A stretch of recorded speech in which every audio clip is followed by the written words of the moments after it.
வாழ்க்கையில் சில சந்தர்ப்பங்களில் நாம் சில அவமானங்களை சந்திச்சே தீர வேண்டியிருக்கு. என்ன பண்ணுறது, காலம் அப்படி. அவமானப்படுறவங்க உடனே அடங்கி போய்டுறது தான் உலக வழக்கம்.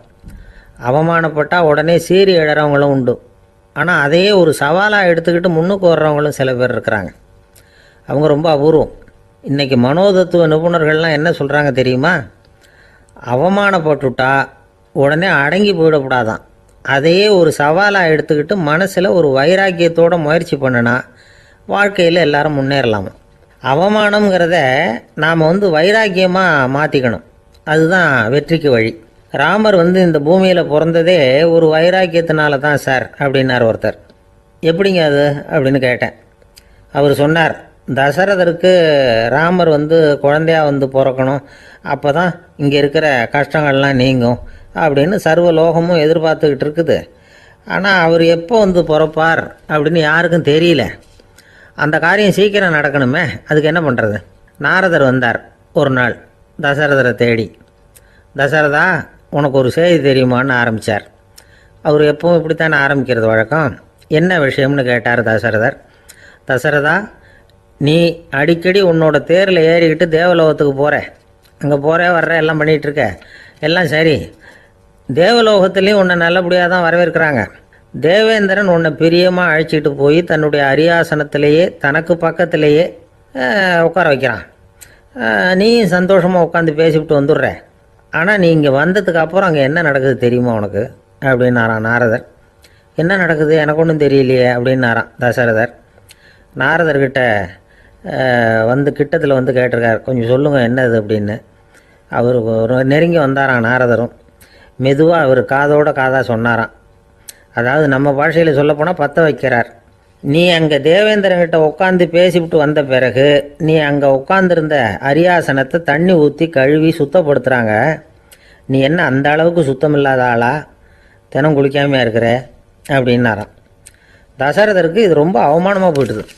அப்படியே செய்கிறாங்க அப்படின்னாராம். ஆமாம், நீ வேணும்னா நான் சொல்கிறது உண்மையாக இல்லையா அப்படின்னு சோதனை பண்ணி பார்த்துக்கோ அப்படின்னாரான் நாரதர். உடனே தசரதர் இதுக்காகவே புறப்பட்டு தேவலோகம் போனார்.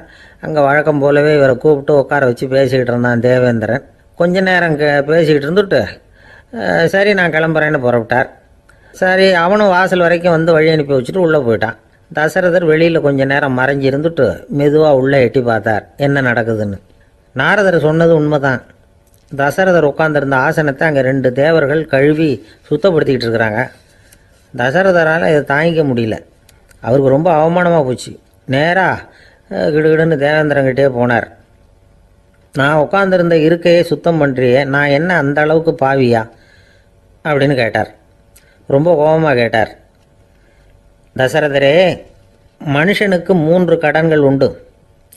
தேவ கடன், ரிஷி கடன், பித்ரு கடன். இதை தீர்க்காதவன் பாவியாகிறான். இதில் மகனை பெறுவதால் தான் பித்ரு கடன் தீரும். உனக்கு மகன் கிடையாது, அதனால் நீ பாவி ஆகிற. பாவி உட்காந்துருந்த இடம்ங்கிறதுனால அதை சுத்தம் செய்ய வேண்டியது எங்கள் கடமை அப்படின்னு நானும் தேவேந்திரன். இந்த இடத்துல தசரதருக்கு ஏற்பட்ட அவமானம் ஒரு வைராக்கியமாக மாறிச்சு. தேவேந்திரனே கேட்டுக்கோ, ஒரு மகனை பெற்ற பிறகு தான் இந்த சபையில் மறுபடியும் அடி எடுத்து வைப்பேன் அப்படின்னு சொல்லிவிட்டு போயிட்டாரான். போய் புத்திர காமேஷ் யாகம் பண்ணார். புத்திரர்கள் பிறந்தார்கள். இந்த கதையில் உள்ள கருத்து என்னென்னா, தேவேந்திரன் தசரதரை அப்படி அவமானப்படுத்தலைன்னா அவருக்கு இப்படி ஒரு வைராக்கியம் பிறந்திருக்குமா? யோசித்து பார்க்கணும். நமக்கு ஏற்படுகிற சில அவமானங்களையும் வைராக்கியமாக மாற்றிக்குவோம். அப்படி மாற்றிக்கிட்டோம்னா வாழ்க்கையில் முன்னேறலாம். நம்ம ஆளுங்க சில பேர் அவமானத்தை வைராக்கியமாக மாற்றிக்கிறது எப்படி தெரியுமா? நம்மக்கிட்ட ஒரு பையன் சொன்னான், எங்கள் அப்பா என்னை எல்லாருக்கும் முன்னாடி வச்சு திட்டிவிட்டார், பொறுப்பு இல்லாமல் ஊர் சுற்றுறேன்னு சொல்லி அவமானப்படுத்தி விட்டார். இனிமேல் நீ என் முகத்திலேயே முழிக்காதரா போடான்னு வேற சொல்லிவிட்டார். எனக்கு ரோஷம் வந்துட்டுது. அந்த அவமானத்தை வைராக்கியமாக மாற்றிக்கிட்டேன். அன்னையிலேருந்து அவர் முகத்திலேயே முழிக்கிறது இல்லை அப்படின்னா. அப்படியான்னு கேட்டோம். ஆமாங்க, அவர் வீட்டில் இல்லாத நேரமாக பார்த்து உள்ளே சமையல் கட்டுக்கு போய் சாப்பிட்டுட்டு நைஸாக வெளியில் வந்துடுவேன் அப்படிங்கிறான் அவன்.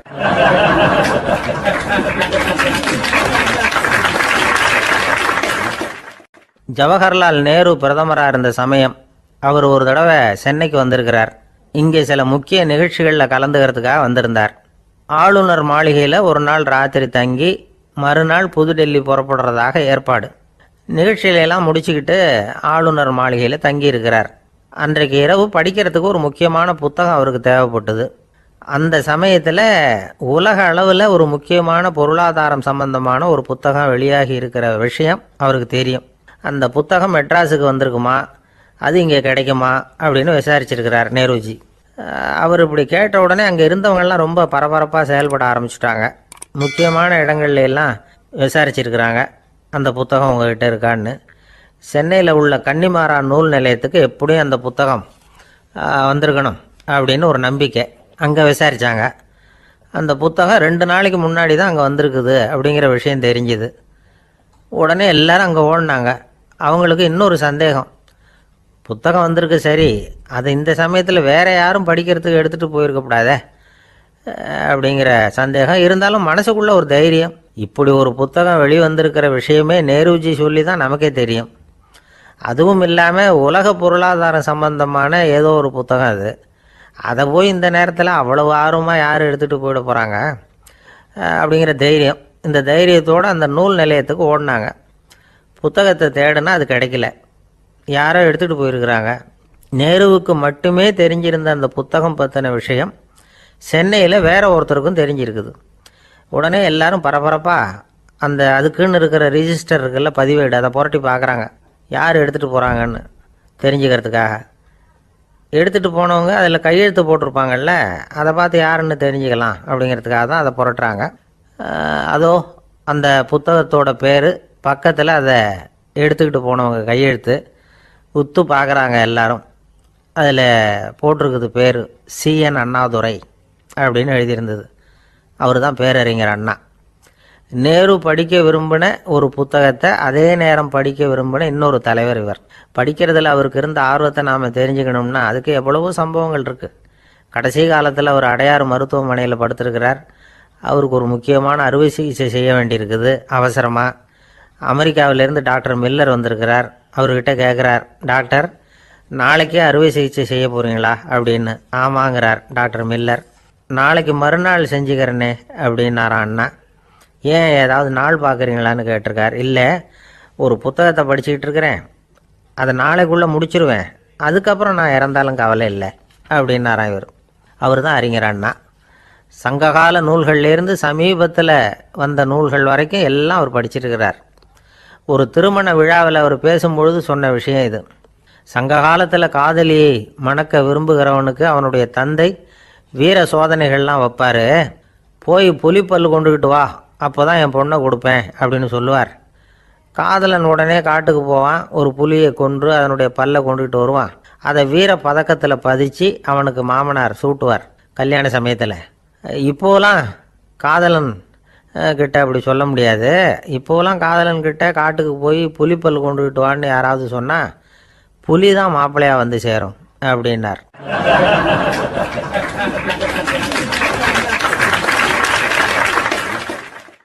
ஒரு கடைக்கு போனேன், 5 ரூபா பணத்தை எடுத்து கொடுத்தேன். ஒரு தினசரி பத்திரிகையை கேட்டேன். அவர் உடனே அங்கே அடுக்கி வச்சுருந்த பத்திரிகையில் ஒன்று எடுத்து என் கையில் கொடுத்தார். வாங்கிக்கிட்டேன். மீதி பணத்தை எடுத்தார். அதையும் என் கையில் கொடுக்கணும்ல, கொடுக்கல. எதிரில் இருந்த பலகையில் வச்சு எடுத்துக்க சொன்னார். எப்பவும் அவர் அப்படி தான் பண்ணுவார். நானும் எடுத்துக்கிட்டு வந்துடுவேன். இவர் ஏன் இப்படி பண்ணுறாருங்கிறது எனக்கு ரொம்ப நாளாக ஒரு சந்தேகம்.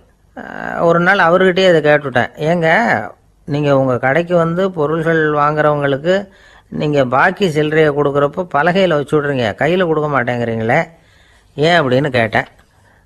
காசை கையில் கொடுத்தா நம்மக்கிட்ட இருக்கிற லட்சுமி போயிடுவா சார் அப்படின்னார். அதாவது பணம் செலவாயிடும் அப்படின்னு அர்த்தமா. இன்னொரு நண்பர், அவர் ஒரு நாள் வழக்கத்துக்கு மாறாக ரொம்ப சோகமாக உட்காந்துருக்கிறார்.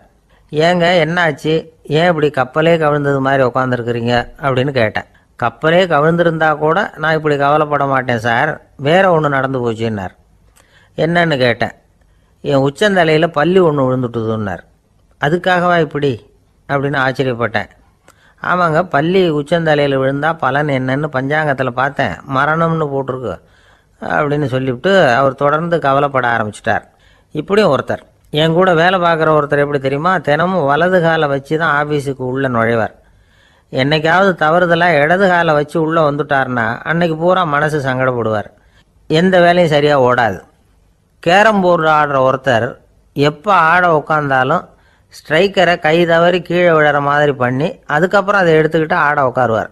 ஏன்னா எப்போவோ ஒரு தடவை நிஜமாகவே அது கை தவறி கீழே விழுந்திருக்குது. அன்னைக்கு பிரமாதமாக ஜெயிச்சுட்டார். உடனே ஒரு முடிவுக்கு வந்துட்டார், கை தவறுனா லாபம் அப்படின்னு. அதுக்கப்புறம் அதையே பழக்கமாக்கிக்கிட்டார். பூனை குறுக்க போனால் சகுனம் சரியில்லைன்னு நினைக்கிறவங்க உண்டு. ஆனால் ஒருத்தர் எப்படி தெரியுமா, அவர் வெளியில் கிளம்புற சமயம் பக்கத்து வீட்டு ரேடியோவில் மியாவ் மியாவ் பூனை குட்டின்னு பாட்டு சத்தம் கேட்டால் கூட போதும், சகுனம் சரியில்லைன்னு பிரயாணத்தை கேன்சல் பண்ணிவிடுவார். இப்போ இவ்வளவும் எதுக்கு சொல்கிறோம்னா, அளவுக்கு மீறின சகுன நம்பிக்கைகள் இருக்குது பாருங்கள், இதோட பயமும் சேர்ந்துக்கிட்டதுன்னு வச்சுக்கோங்க, இது ஒருத்தருடைய மனநிலையை பாதிச்சிடும். இது உளவியல் நிபுணர்கள் சொல்கிற கருத்து. வாழ்க்கையே தடுமாற வச்சிரும். பாதுகாப்பு இல்லாத உணர்வு, ஒரு விதமான டிப்ரெஷன் மனநிலை, இதெல்லாம் தான் இதுக்கு காரணமாக அமையலாம். சில பேர் காய்கறி நறுக்க கத்தியை கையில் எடுத்தால் கூட நேரம் சரியாக இருக்கா அப்படின்னு பார்த்துட்டு தான் வேலையை ஆரம்பிக்கிறது வழக்கம். அறிவு தான் மனசுக்கு வாத்தியாராக இருக்கணும். அப்போ தான் வாழ்க்கை நிம்மதியாக இருக்கும். அறிவு மனசு சொல்கிறபடியெல்லாம் கேட்க ஆரம்பிச்சுட்டுதுன்னா இடைஞ்சல் தான். ஒருத்தருக்கு 7ஆம் நம்பர் தான் ராசியான நம்பரான். 7ஆம் தேதி தான் எந்த காரியத்தையும் ஆரம்பிப்பாராம். 7 எழுத்து வர்றது மாதிரி பேரை மாற்றி வச்சுக்கிட்டார். 7 மணிக்கு தான் தினமும் எழுந்திருப்பார். 7ஆம் நம்பர் வீட்டில் தான் குடியிருக்கார். கல்யாணம் கூட 7ஆம் தேதி தான் பண்ணிக்கிட்டார். அவர் ஒரு நாள் குதிரை பந்தயத்துக்கு போனாராம்.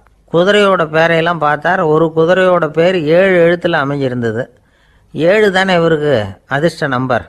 அதனால் உடனே அது பேரில் பணத்தை கட்டினார். பந்தயம் நடந்தது. என்ன சார் ஆச்சுன்னு கேட்டாங்க. நான் பணம் கட்டின அந்த என்னோட குதிரை 7ஆவதாக சேர்ந்தது சார் அப்படின்னாராம் சோகமாக.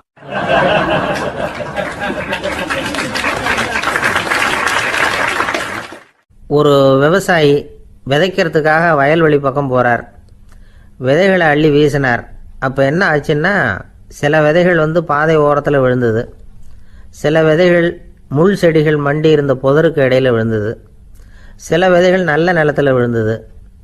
பாதை ஓரத்தில் விழுந்த விதை என்ன ஆச்சுன்னா, அதெல்லாம் பறவைகள் கண்ணில் போட்டுவிட்டுது. உடனே உட்காந்து கொத்தி தின்னுட்டு போட்டுது. அதிகமாக மண் இல்லாத பாறை பகுதியில் விழுந்த விதையெல்லாம் லேசாக வேர் விட்டு முளைக்க ஆரம்பிச்சிது. அதுக்கப்புறம் வேர் கீழேயும் ஆழமாக போக முடியல, மேலேயும் சூரிய வெப்பம் அதிகம் தாங்க முடியல, எல்லாம் காஞ்சி கருகி போட்டுது. புதர் பகுதியில் சில விதைகள் விழுந்தது இல்லையா, முள் செடிகள் காடாக மண்டி போயிருந்தது. அதனால் முளைச்சி வர்ற செடிக்கு நெருக்கடி அதிகமாக போட்டுது. சரியாக வளர முடியல, விளைச்சலும் சரியாக இல்லை. நல்ல நிலத்தில் விழுந்த விதைகள் மட்டும் நல்லா முளைச்சிது, நல்லா வளர்ந்தது, விளைச்சலும் பிரமாதமாக இருந்தது. இந்த கதையை சொல்லிவிட்டு கேட்க செவியுள்ளோர் கேட்கட்டும் அப்படிங்கிறார் இயேசு பெருமான். ஆமாம், இயேசு கடலில் நின்ற படகு ஒன்றில் உட்காந்துருக்கிறார். கடற்கரையில் ஏராளமான மக்கள் உட்காந்துருக்கிறாங்க. அந்த சமயத்தில் தான் இயேசு ஓமைகள் மூலமாக மக்களுக்கு பல உண்மைகளை சொல்லிகிட்டு இருக்கிறார். மக்கள் அந்த கதையை கேட்டுட்டு ஒன்றும் புரியாமல் முழிக்கிறாங்க. அதை கவனித்த இயேசு அந்த ஓமையை விளக்க ஆரம்பித்தார். இதில் அந்த விதைக்கிறவர் தான் இறைவன். அவருடைய வார்த்தைகளை விதைக்கிறார். அந்த வார்த்தைகளை கேட்கிற மக்கள் அந்த விழுந்த விதைகள் மாதிரி 4 வகையானவர்கள். சில பேர் பாதை ஓரத்தில் விழுந்த விதைகள் மாதிரி. இறைவன் வார்த்தைகளை அவங்க கேட்குறாங்க. ஆனால் தீய எண்ணங்கள் செய்கைகள் மூலமாக விதைக்கப்பட்ட வார்த்தைகள் அழிஞ்சு போடுது. இறைவன் வார்த்தைகளை கேட்ட உடனே மகிழ்ந்து போய் உடனே சில பேர் அதை ஏற்றுக்கிறாங்க. இவங்கெல்லாம் அந்த பாறை பகுதியில் விழுந்த விதைகள் மாதிரி. அதனால் இவங்கெல்லாம் வேறு இல்லாதவங்க. கொஞ்ச காலத்துக்கு இறை வார்த்தைகளுக்கு கீழ்ப்படிந்து நடப்பாங்க. அதனால் ஏதாவது இடைஞ்சல் ஏற்பட்டால் உடனே தடுமாறுவாங்க. தங்கள்கிட்ட இருக்கிற நல்ல பண்புகளை விட்டுட்டு பாவ வழிகளுக்கு போயிடுவாங்க. முள் செடிகளுக்கு இடையில் விழுந்த விதைகள் மாதிரி உள்ளவங்க யாருன்னா, இவங்களுக்கு உலக கவலை உண்டு, செல்வத்தின் மீது மயக்கம் உடையவர்கள். உலக ஆசைகள் இவங்களுக்குள்ளே பூந்துடுறதுனால அங்கே இருக்கிற நல்ல பண்புகள் மறைஞ்சு போயிடுது. அதனால் அவங்களும் உபயோகம் இல்லாதவங்களாக ஆயிடுறாங்க. நல்ல மனிதர்கள் நல்ல நிலத்தில் விழுந்த விதைகளுக்கு ஒப்பானவர்கள். இவங்க இறை வார்த்தையை கேட்குறாங்க, அதை ஏற்றுக்கிறாங்க, அவங்களும் நல்லபடியாக வாழுறாங்க, அடுத்தவங்களுக்கும் உபயோகமாக இருப்பாங்க. இதுதான் இயேசு சொன்ன விளக்கம். நல்ல வார்த்தைகளை கேளுங்கள், நல்ல வார்த்தைகளை ஏற்றுக்கொள்ளுங்கள், அடுத்தவங்களுக்கு உபயோகமாக இருங்க. இதுதான் பெரியவங்கள்லாம் நமக்கு சொல்லுகிற உபதேசம். ஒரு அப்பா தன்னுடைய மகனுக்கு உபதேசம் பண்ணார். இதை பாருப்பா, நல்ல வார்த்தைகளை கேட்கணும், எப்போதுமே மகன் அப்பா பேச்சை கேட்குறது நல்லது அப்படின்னாராம். நீ ஏதாவது ஒரு தப்பு பண்ணால் என் தலையில் ஒரு முடி நரைச்சி வெள்ளையாக போடும்பா. நீ செய்கிற ஒவ்வொரு தப்புக்கும் என் தலையில் ஒவ்வொரு முடி வெள்ளையாயிடும் அப்படின்னாராம். பையன் யோசிச்சான், அப்பா இப்போ தான் எனக்கு புரியுது, தாத்தாவோட தலைமுடி பூராவும் வெள்ளையாக இருக்கிறதுக்கு என்ன காரணம்ங்கிறது எனக்கு இப்போ தான் புரியுது அப்படின்னானா.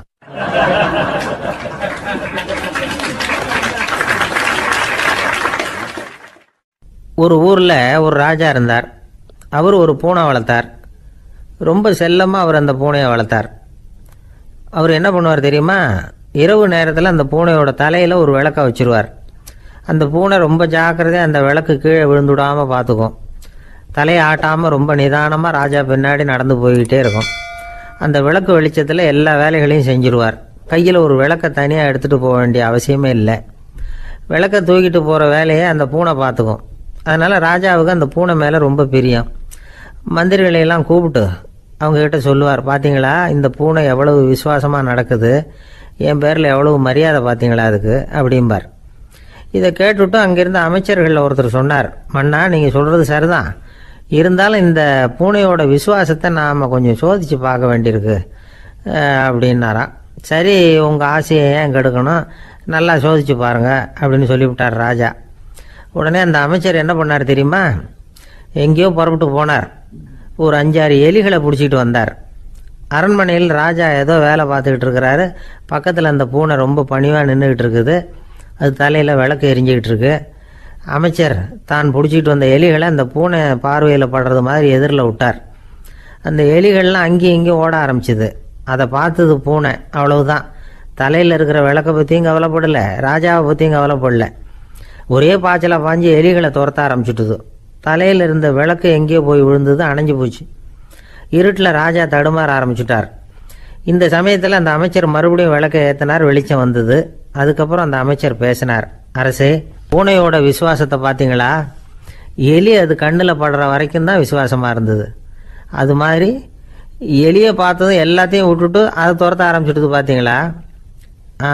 தான் அந்த பூனையை பற்றி நினச்சது தப்புங்கிறது அதுக்கப்புறம் தான் அந்த ராஜாவுக்கு புரிஞ்சுதான். சரி, இப்போ எதுக்கு இந்த கதையெல்லாம் அப்படிங்கிறீங்களா? இந்த பூனை மாதிரி தான் நம்ம மனசும். மனசை எவ்வளவு தான் பயிற்சி கொடுத்து பக்குவமாக வச்சுருந்தாலும் பார்க்குறதுக்கு பரமசாது மாதிரி தான் இருக்கும். பார்க்க வேண்டியதை பார்த்துட்டுதுன்னா பாஞ்சிரும். இந்த பூனை மாதிரி புலன் இன்ப பொருள்கள் கிட்டாத வரைக்கும் மனம் அடங்கி இருக்கிறது மாதிரி தான் தெரியும். கொஞ்சம் வாய்ப்பு கிடைச்சாலும் அது குதிக்க ஆரம்பிச்சிடும், தப்பு பண்ண ஆரம்பிச்சிடும். பெரிய பெரிய முனிவர்கள் வாழ்க்கையில் நடந்த வீழ்ச்சி இதை தான் நிரூபிக்குது. புலன்களின் ஆற்றல் அதிகம். அதனால் மனக்கட்டுப்பாடு பயிற்சிகளில் ரொம்ப எச்சரிக்கையாக இருக்கணுங்கிறார் சுவாமி சிவானந்தர். மது பழக்கத்தையே விட்டுவிட்டேன்னு உறுதியாக இருப்பான். கடை கண்ணில் பட்டுவிட்டுதுன்னா கால் அவனை கேட்காமலே இழுத்துக்கிட்டு உள்ளே போயிடும். இதுதான் மனசுங்கிறது. அதுதான் அந்த ராஜா வளர்த்த பூனை. நம்மால் ஒருத்தன் அந்த ராஜா பூனை தலையில் விளக்க வச்சது மாதிரி இவன் தன்னுடைய தலையிலேயே ஒரு விளக்கை ஏற்றி வச்சுக்கிட்டு என்னத்தையோ தேட ஆரம்பித்தான். தேடிக்கிட்டு இருக்கிறான். தலையை ஆட்டாமல் நிதானமாக நடந்து ரொம்ப நேரமாக தேடிட்டு இருக்கிறான். அந்த சமயம் அங்கே ஒருத்தர் என்னத்தை தேடுறீங்கன்னு கேட்டார்.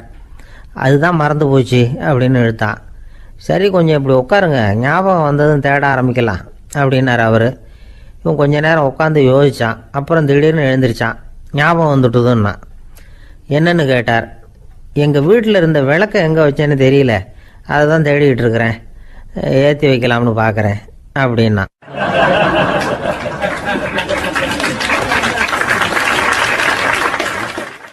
ஒரு ராஜா இருந்தார். நாடு பூராவும் நிறைய மரங்களை நட்டு வளர்க்கணுங்கிறது அவரோட ஆசை. தானே அதுக்கு முன்மாதிரியாக இருக்கணும்னு நினைச்சார். அரண்மனையை சுற்றி மரங்களை நட்டு வளர்த்தார். இதை பார்த்துட்டு ஜனங்களும் அவங்கவுங்க வீட்டை சுற்றி மரக்கன்றுகளை நட்டு வளர்த்தாங்க. கொஞ்ச காலத்தில் ஊர் பூரா பசுமையாக மாறிச்சு. எல்லாருக்கும் சந்தோஷமாக இருந்தது. இது ஒரு பக்கம் இருக்கட்டும். இப்போ நான் சொல்ல போகிற கதை வேற. அதாவது அந்த ராஜா ஒரு நாள் தன்னுடைய அரண்மனையை சுற்றி இருக்கிற விதவிதமான மரங்களை எல்லாம் போய் பார்த்தார். எப்படி இருக்கிறீங்க அப்படின்னு ஒவ்வொரு மரத்துக்கிட்டையும் விசாரிச்சாராம்.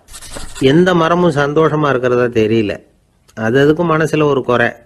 முதல்ல ஆலமரத்துக்கிட்ட போனார். அது சொல்லிச்சு, மண்ணா, நான் நல்லா பெருசாக வளர்ந்துருக்கிறேன், அடர்த்தியாக இருக்கிறேன், கிளையெல்லாம் 4 பக்கமும் நல்லா படர்ந்து தான் இருக்குது, இருந்தாலும் எந்த பிரயோஜனமும் இருக்கிறதா தெரியல எனக்கு. என்னுடைய பழம்லாம் ரொம்ப சின்னதாக இருக்குது, என் கண்ணுக்கு சரியாக புறப்பட மாட்டேங்குது. நான் இருக்கிற சைஸுக்கு என்னுடைய கிளையில் இருக்கிற பழம்லாம் எவ்வளவு பெருசாக இருக்கணும், அது இத்தினூண்டு இருக்கிறது எனக்கு பெரிய அவமானமாக இருக்குது. இப்படி இங்கே நின்றுக்கிட்டு இருக்கிறதே ரொம்ப கூச்சமாக இருக்குது. ஒரு நல்ல புயல் வந்ததுன்னா பேசாமல் சாஞ்சு விடலாமான்னு பார்க்குறேன் அப்படின்னு புலம்புது ஆலமரம். சரி இருக்கட்டும்னு நினச்சிக்கிட்டு ராஜா அடுத்தபடியாக ஒரு அத்தி மரத்துக்கிட்ட போனார். அதுவும் புலம்ப ஆரம்பிச்சிட்டுது.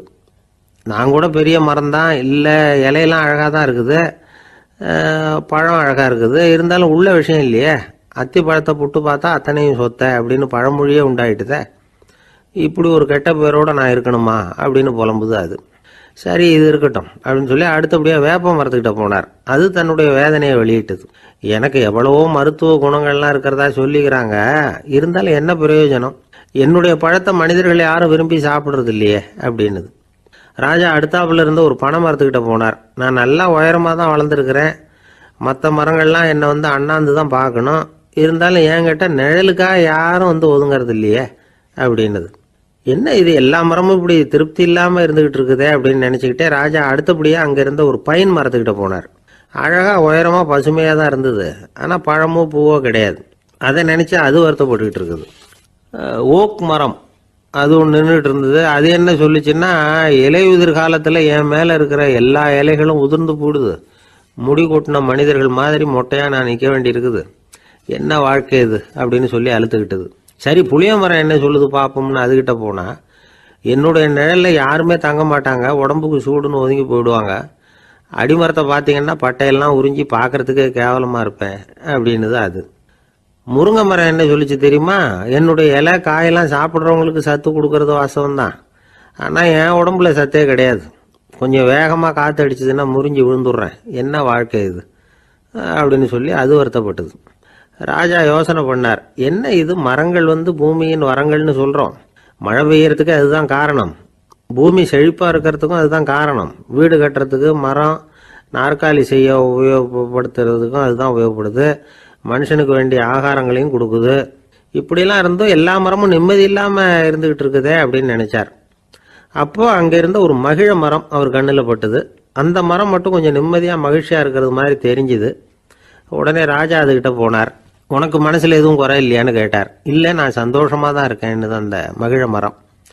அப்படியான்னு ஆச்சரியமாக கேட்டார் ராஜா. ஆமாம் மன்னா, இந்த இடத்துல நீங்கள் ஒரு முருங்கை மரத்தையோ வேப்ப மரத்தையோ கூட நட்டிருக்கலாம், ஆனால் இந்த இடத்துல நடுறதுக்கு என்ன தேர்ந்தெடுத்துருக்குறீங்க, அதுவே எனக்கு பெருமை, அதுவே எனக்கு திருப்தி அப்படின்னு தான் மகிழ மரம். மகிழ மரம் சாதாரணமாக தான் இருக்கும், இளம் மஞ்சள் நிறத்தில் பூக்கள், அது காய்ந்தும் மனம் வீசும். மகிழ மரம் மாதிரி மன திருப்தியோடு வாழறதுக்கு நாம் கற்றுக்கணுமா. நாம் இந்த உலகத்தில் ஒரு நாயாவோ நரியாவோ கூட பிறந்திருக்கலாம், மனுஷனாக பிறந்திருக்கிறோம், அதுவே பெருமை தானே. இந்த நிறைவு தான் மகிழ்ச்சியின் ரகசியம். ஒரு பையன் அப்பா கிட்ட போய், அப்பா நீங்கள் இந்த உலகத்தில் ஒரு மனுஷனாக பிறந்தது என்னோட அதிர்ஷ்டம் நானா. ஏண்டா அப்படி சொல்கிறேன்னு இருக்கார் அப்பா.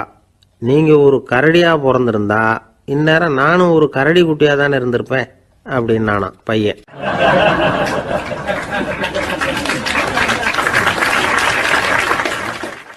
இந்த உலகத்தில் நாம் நல்லபடியாக இருக்கணும்னா அதுக்கு முக்கியமாக தேவைப்படுறது ரெண்டு. ஒன்று செல்வம், இன்னொன்று அறிவு. சரி, இது ரெண்டில் சிறந்தது எது அப்படின்னு ஒரு கேள்வி கேட்டால் என்ன பதில் சொல்கிறது? இதே கேள்வியை ஹஸ்ரத் அலி அவர்கள்கிட்ட கேட்டாங்களாம். அவர் ஒரு பெரிய அறிஞர். கேள்வி கேட்டவங்களும் சாதாரண ஆட்கள் இல்லை, இவங்களும் அறிஞர்கள். ஒரு நாள் ஹஸ்ரத் அலி அவர்கள்கிட்ட 10 அறிஞர்கள் வந்தாங்களாம். ஐயா, நாங்கள் 10 பேரும் உங்ககிட்ட ஒரே கேள்வியை தான் கேட்க வந்திருக்கிறோம், ஆனால் எங்கள் 10 பேருக்கும் நீங்கள் தனித்தனியாக பதில் சொல்ல முடியுமா அப்படின்னு கேட்டிருக்காங்க. அதாவது அவங்க ஒரே கேள்விக்கு இவர்கிட்ட இருந்து 10 விதமான பதில் எதிர்பார்க்குறாங்க. சரி கேளுங்க, என்ன கேள்வி அப்படின்னார் அவர். அப்போ தான் அவங்க கேட்டாங்களாம், செல்வம் அறிவு இது ரெண்டில் சிறந்தது எது, இதுதான் கேள்வி. ஹஸ்ரத் அலி என்ன பண்ணார் தெரியுமா? அவங்கள ஒவ்வொருத்தராக கூப்பிட்டார், ஒவ்வொரு விதமான பதிலை சொல்லி அனுப்புனார்.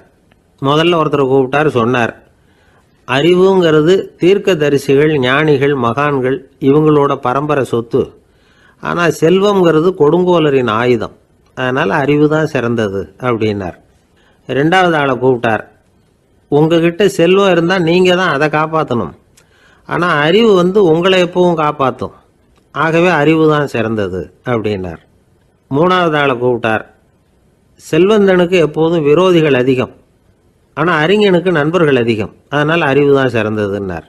அடுத்தவரை கூப்பிட்டார். செல்வம் அடுத்தவங்களுக்கு கொடுக்க கொடுக்க குறையும், ஆனால் கல்விங்கிறது அதிகரிச்சுக்கிட்டே வரும், கொடுக்கறதுனால குறையாது, அதனால் அறிவு தான் சிறந்ததுன்னார். இன்னொருத்தரை கூப்பிட்டார். அறிவுள்ளவன் எப்பவும் அதை அடுத்தவங்களுக்கு வாரி வழங்கிக்கிட்டே இருப்பான், அதனால் அவங்ககிட்ட தாராளத்தன்மை இருக்கும். ஆனால் செல்வந்தன்கிட்ட கஞ்சத்தனம் தான் இருக்கும், அதனால் அறிவு தான் சிறந்ததுன்னார். ஆறாவது நபரை கூப்பிட்டார். செல்வத்தை கள்வர்கள் திருடிட்டு போக முடியும், ஆனால் அறிவை அப்படி திருடிட்டு போக முடியாது அப்படின்னார்.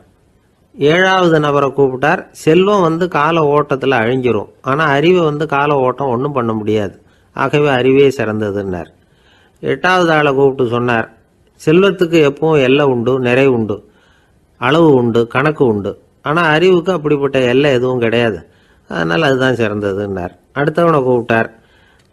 செல்வம் உள்ளத்தில் உள்ள ஒளியை போக்கிவிடும், இருட்டை உண்டாக்கிவிடும், விரிந்த மனப்பான்மையை குறுகலாக்கிவிடும். ஆனால் அறிவு அப்படி இல்லை, இருண்ட உள்ளத்தில் ஒளியை பாய்ச்சி அதை விசாலப்படுத்துது, அதுதான் சிறந்ததுன்னார்.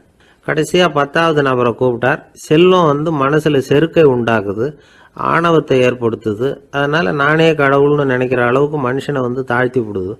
ஆனால் அறிவு பணிவையும் பண்பாட்டையும் வளர்க்குது, அதனால் அறிவு தான் சிறந்ததுன்னார். ஆக இப்படி 10 பேருக்கும் 10 விதமாக பதில் சொன்னது மூலமாக ஹஸ்ரத் அலி அவர்கள் அறிவு தான் செல்வத்தை விட சிறந்தது அப்படிங்கிறதுக்கு 10 காரணங்களை சுட்டி காட்டியிருக்கார். அந்த அறிஞர் 10 பேர் கேட்ட ஒரே கேள்விக்கு 10 பதில் சொன்னார். நமக்கு வேண்டிய ஒருத்தர் 10 பேர் கேட்ட கேள்விக்கு ஒரே பதில் சொல்லி சமாளித்தார். கேள்வி என்ன தெரியுமா? என்கிட்ட வாங்கின கடனை எப்போயா திருப்பி கொடுக்க போகிற? இதுதான் அந்த 10 பேரும் கேட்ட ஒரே கேள்வி. இந்த மாதம் 26ஆம் தேதி தந்துடுறேன் அப்படிங்கிற ஒரே பதில் சொல்லி அவ்வளவு பேரையும் இவர் அனுப்பி வச்சுட்டாராம். எல்லாரும் போனதுக்கப்புறம் இவரை தனியாக கூப்பிட்டு கேட்டிருக்கிறாங்க. அது என்ன சார் கணக்கு, 26ஆம் தேதி அன்னைக்கு என்ன அதிசயம் நடக்க போகுது அப்படின்னு கேட்டிருக்காங்க. அதிசயம் அன்னைக்கு இல்லை, அதுக்கு முத நாளே நடக்க போகுதுன்னாராம். விவரமாக சொல்லுங்கன்னு இருக்காங்க. வேற ஒன்றும் இல்லைங்க, 26ஆம் தேதி தானே எல்லாரையும் வர சொல்லியிருக்கிறேன், அதுக்கு முத நாளே நான் புறப்பட்டு தலைமறைவாயிட போகிறேன் அப்படின்னாராம், ரொம்ப பெருமையா.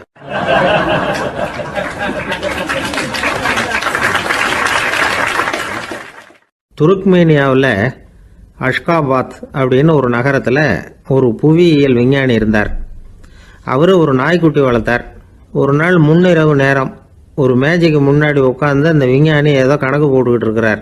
அவருக்கு ஒரு சின்ன பெண் குழந்தை, அது தொட்டிலில் தூங்கிட்டு இருக்குது. அந்த நாய்க்குட்டியும் ஒரு மூலையில் படுத்து அது பாட்டுக்கு தூங்கிட்டு இருந்தது. ஒரே அமைதி. அந்த நேரத்தில் திடீர்னு அந்த நாய்க்குட்டி துள்ளி எழுந்திரிச்சிது, நேராக குழந்தைகிட்ட ஓடிச்சு. அந்த குழந்தைய அது போட்டிருந்த ட்ரெஸ்ஸோடு சேர்த்து கவ்வி தூக்கிக்கிட்டு வாசல் பக்கம் ஓடிச்சு. நாய்க்குட்டி குழந்தைய கவ்வி தூக்க முடியுமாங்கிற சந்தேகம் உங்களுக்கு இல்லையா? நீங்கள் நம்ம ஊர் நாய்க்குட்டியவே பார்த்து பழக்கப்பட்டிருக்கீங்க, அதனால் நம்புறதுக்கு சிரமமாக இருக்கும். அந்த ஊர்ல எல்லாம் அது ரொம்ப ஸ்ட்ராங்காக இருக்கும், ஒரு ஏதோ கண்ணுக்குட்டி மாதிரி இருக்கும். விஞ்ஞானி அதை பார்த்துட்டார். உடனே அந்த நாய்க்கு வெறி பிடிச்சிட்டுதுன்னு முடிவு பண்ணிட்டு தன்னோட கை துப்பாக்கியை எடுத்துக்கிட்டு ஓடி வந்தார். அவர் வெளியில் நாய்க்குட்டி எங்கே அப்படின்னு பார்த்து தேடுறார். அந்த நேரத்தில் அந்த வீடு இடிஞ்சு விழுது. காரணம் பூமி அதிர்ச்சி. இப்படி பூமி அதிர்ச்சி உண்டாக போகுதுங்கிறது அந்த நாய்க்குட்டிக்கு முன்னாடியே தெரிஞ்சு போச்சு. அதுதான் குழந்தைய தூக்கிட்டு வெளியில் ஓடி வந்திருக்குது. அது மூலமாக அந்த குடும்பத்தையே காப்பாற்றி இருக்குது அந்த நாய்க்குட்டி.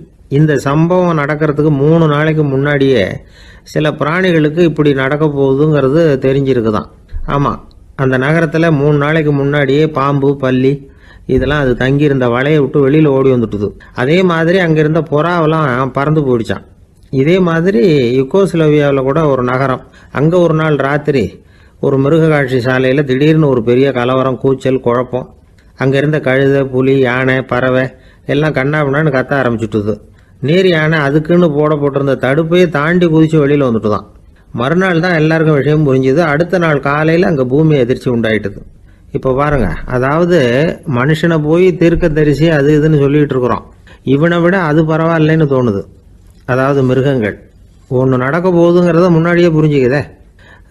சரி, இதெல்லாம் எப்படி அது முன்கூட்டி புரிஞ்சுக்குது? அதுதான் படைப்பு ரகசியம். அதை கண்டுபிடிக்கிறதுக்கு தான் மனுஷன் வந்து ஆராய்ச்சி பண்ணிகிட்டு இருக்கிறான். விஞ்ஞானிகளோட ஆராய்ச்சியெல்லாம் ஒரு பக்கம் இருக்கட்டும், வீட்டுக்குள்ளேயே சில ஆராய்ச்சி பண்ணி பாருங்களேன். இப்போ சில யோசனை சொல்லி அதை சோதனை பண்ணி பாருங்க அப்படின்னு ஒருத்தர் சொன்னாராம். அதாவது இப்போ மழை வருமா வராதா அப்படின்னு தெரிஞ்சுக்கணுமா, உடனே ஒரு பூனைக்குட்டி பின்னாடியே மெதுவாக போய் அது என்ன செய்யுதுன்னு கவனித்து பார்க்கணும். பூனைக்குட்டி தன்னோட பாதத்தினால சுகத்தில் வந்து அப்படி கீறிக்கிட்டு இருக்கும். அப்படி கீறினா கண்டிப்பாக மழை வரும். சில சமயம் பூனைக்குட்டி அப்படி மல்லாந்து படுத்துக்கிட்டு பாதத்தை உயர தூக்கும், அப்படியும் எப்படியும் புரளும். இப்படி செஞ்சதுன்னா அன்னைக்கும் மழை இருக்காது. அதனால் முன்னாடி இருந்தது மழை வர்றதுக்கு அறிகுறி, இது மழை இல்லைங்கிறதுக்கு அறிகுறி. பறவைகள் பிராணிகள் இதுகளோட நடவடிக்கைகளை பார்த்துட்டு அதையெல்லாம் அடிப்படையாக வச்சு தான் காலநிலையை கண்டுபிடிக்கிற கருவிகளை கண்டுபிடிச்சிருக்கிறாங்க. வாத்து இருக்குல்ல, சில சமயம் தன்னோட அழகை தன்னோட இறகுகளில் அப்படியே புதைச்சிக்கும். அப்படி செஞ்சால் குளிர்காலம் வரப்போகுதுன்னு அர்த்தம். பருவநிலை குளிராக மாறப்போகுதுங்கிறதுக்கு இதுதான் அறிகுறி. சிட்டுக்குருவி இருக்குதுல்ல, அதெல்லாம் புழுதியில் உழுந்து புரளும், சிறகுகளை வந்து படபடன்னு அடிச்சுக்கும். அப்படி செஞ்சால் மழை வரப்போகுதுன்னு அர்த்தம். ஒன்று மட்டும் நாம் நல்லா தெரிஞ்சுக்கணும், இயற்கையின் சீற்றம்னு சொல்கிறோம் இல்லையா, இயற்கை ஏன் நம்ம மேலே கோவப்படுது? இயற்கையை நாம் அனுசரித்து போகிறதில்ல, அதனால் கோவப்படுது. காடுகளை அழிக்கப்படாது, விலங்குகளை கொல்லக்கூடாது, இயற்கை ஏற்படுத்தி வச்சிருக்கிற சமநிலையை கெடுக்கக்கூடாது. அதை புரிஞ்சுக்கிட்டு வாழ்ந்தோம்னா பூமியும் நடுங்காது, நாமளும் நடுங்க வேண்டிய அவசியம் இருக்காது. ஒருத்தர் இருந்தார், சாராய கடைக்கு போனாராம், நிறைய சாப்பிட்டார். அப்புறம் சொன்னார், இது ரொம்ப அற்புதமான சரக்கு போல் இருக்குது, உள்ளே போன உடனே இந்த பூமியே நடுங்கிறது மாதிரி இருக்குது எனக்கு அப்படின்னாராம். இதுக்கு கடைக்காரர் சொல்லியிருக்கார், நீங்கள் சாப்பிட்டது வெறும் பச்சை தண்ணி தாங்க, இப்போ ஏற்பட்டிருக்கிறது நிஜம் பூமி அதிர்ச்சி அப்படின்னாராம்.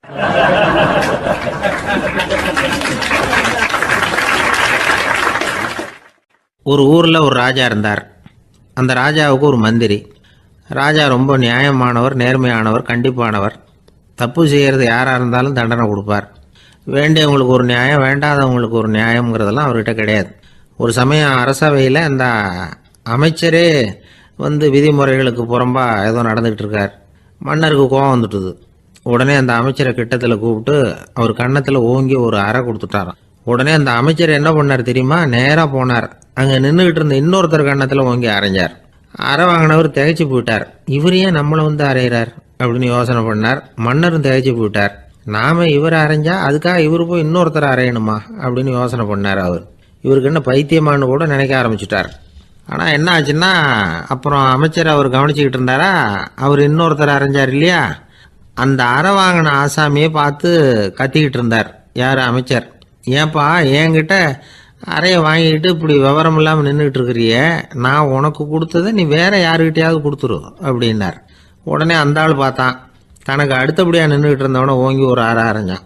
அவன் கன்னத்தை தடவிட்டே யோசனை பண்ணான். இது ஏதோ புரிஞ்சுக்கிட்ட மாதிரி அடுத்தாப்புல நின்றுக்கிட்டு இருந்தவனை அரைஞ்சான். இப்படி இந்த அறை வந்து மாறி மாறி போய்கிட்டே இருக்குது. ஊரு பூரா பிரயாணம் பண்ண ஆரம்பிச்சுட்டுது. அன்னைக்கு ராத்திரி அந்த ராஜா படுக்கிறதுக்காக போனார். அந்த நேரம் பார்த்து அவர் கன்னத்தில் பலார்னு ஒரு அறை விழுந்தது. நம்மளே அரையிறது யாரு அப்படின்னு அதிர்ச்சியோட மன்னர் திரும்பி பார்க்குறாரு. அரைஞ்சது அவரோட மனைவி. என்னாச்சு உனக்குன்னு கத்துனார் ராஜா. உங்களுக்கு தெரியாதா, ஊர் பூரா ஒருத்தர் மாற்றி ஒருத்தர் மூலமாக இந்த அறை வந்து பிரயாணம் பண்ணிட்டு வருது அப்படின்னாங்க அந்த அம்மா. அப்படின்னா ஆரம்பித்த இடத்துக்கே வந்துட்டுதா அப்படின்னாராம் மன்னர். என்ன சொல்கிறீங்கன்னு கேட்டிருக்காங்க. இவர் விவரத்தை சொன்னாராம். அப்படின்னா நீங்கள் ஆரம்பித்து வச்ச இந்த விளையாட்டை நான் முடிச்சு வச்சுட்டேன் அப்படின்னாங்களாம் அந்த அம்மா. மறுநாள் காலை மறுபடியும் அரசவை கூடிச்சு அந்த அமைச்சர் மன்னரை பார்த்து கேட்டார், என்ன மகாராஜா, என்கிட்ட கொடுத்ததை திருப்பி வாங்கிட்டீங்களா அப்படின்னாராம். இப்படி நடக்கும்னு நான் எதிர்பார்க்கவே இல்லைன்னார் மன்னர். ஆனால் நான் எதிர்பார்த்தேன், அது எங்கே போயிட போகுது, ஊர் பூரா சுற்றி கடைசியில் உங்ககிட்ட தான் வந்து சேரும் அப்படிங்கிறது எனக்கு தெரியும் அப்படின்னார் அமைச்சர். இந்த கதை வந்து வேடிக்கையாக இருந்தால் கூட இதில் உள்ள கருத்து முக்கியமானது. இந்த உலகத்தில் பல கருத்துக்கள் இப்படி தான் மாறி மாறி சுற்றி வந்துக்கிட்டே இருக்குது. நம்மளும் ஒருத்தன் தன்னுடைய நண்பன் ஒருத்தனை கடத்தெருவில் பார்த்தான். உடனே ஓடி போய் பலார்னு ஒரு அறை கொடுத்தானா. அவன் கன்னத்தை தடவிட்டு ஏன்டா என்ன அரைஞ்சேன்னு கேட்டிருக்கான். நீ ஏன்டா என்ன முட்டாள்னு என் மனைவிட்ட போய் சொன்னேன் அப்படின்ட்டுருக்கான் அவன். உன்னை ஒரு முட்டாள்னு சொன்னதுக்காகவா நீ என்ன அரைஞ்ச அப்படின்னு கேட்டிருக்கான் இவன். டேய், நான் அதுக்காக அறையலப்பா, அது ஒரு பெரிய ரகசியம் நான் முட்டாளுங்கிறது. அந்த ரகசியத்தை நீ வந்து ஏன் எங்கள் வீட்டில் போய் சொன்னேன், அதுக்காக தான் அரைஞ்சேன் அப்படின்னு நானும் அவன்.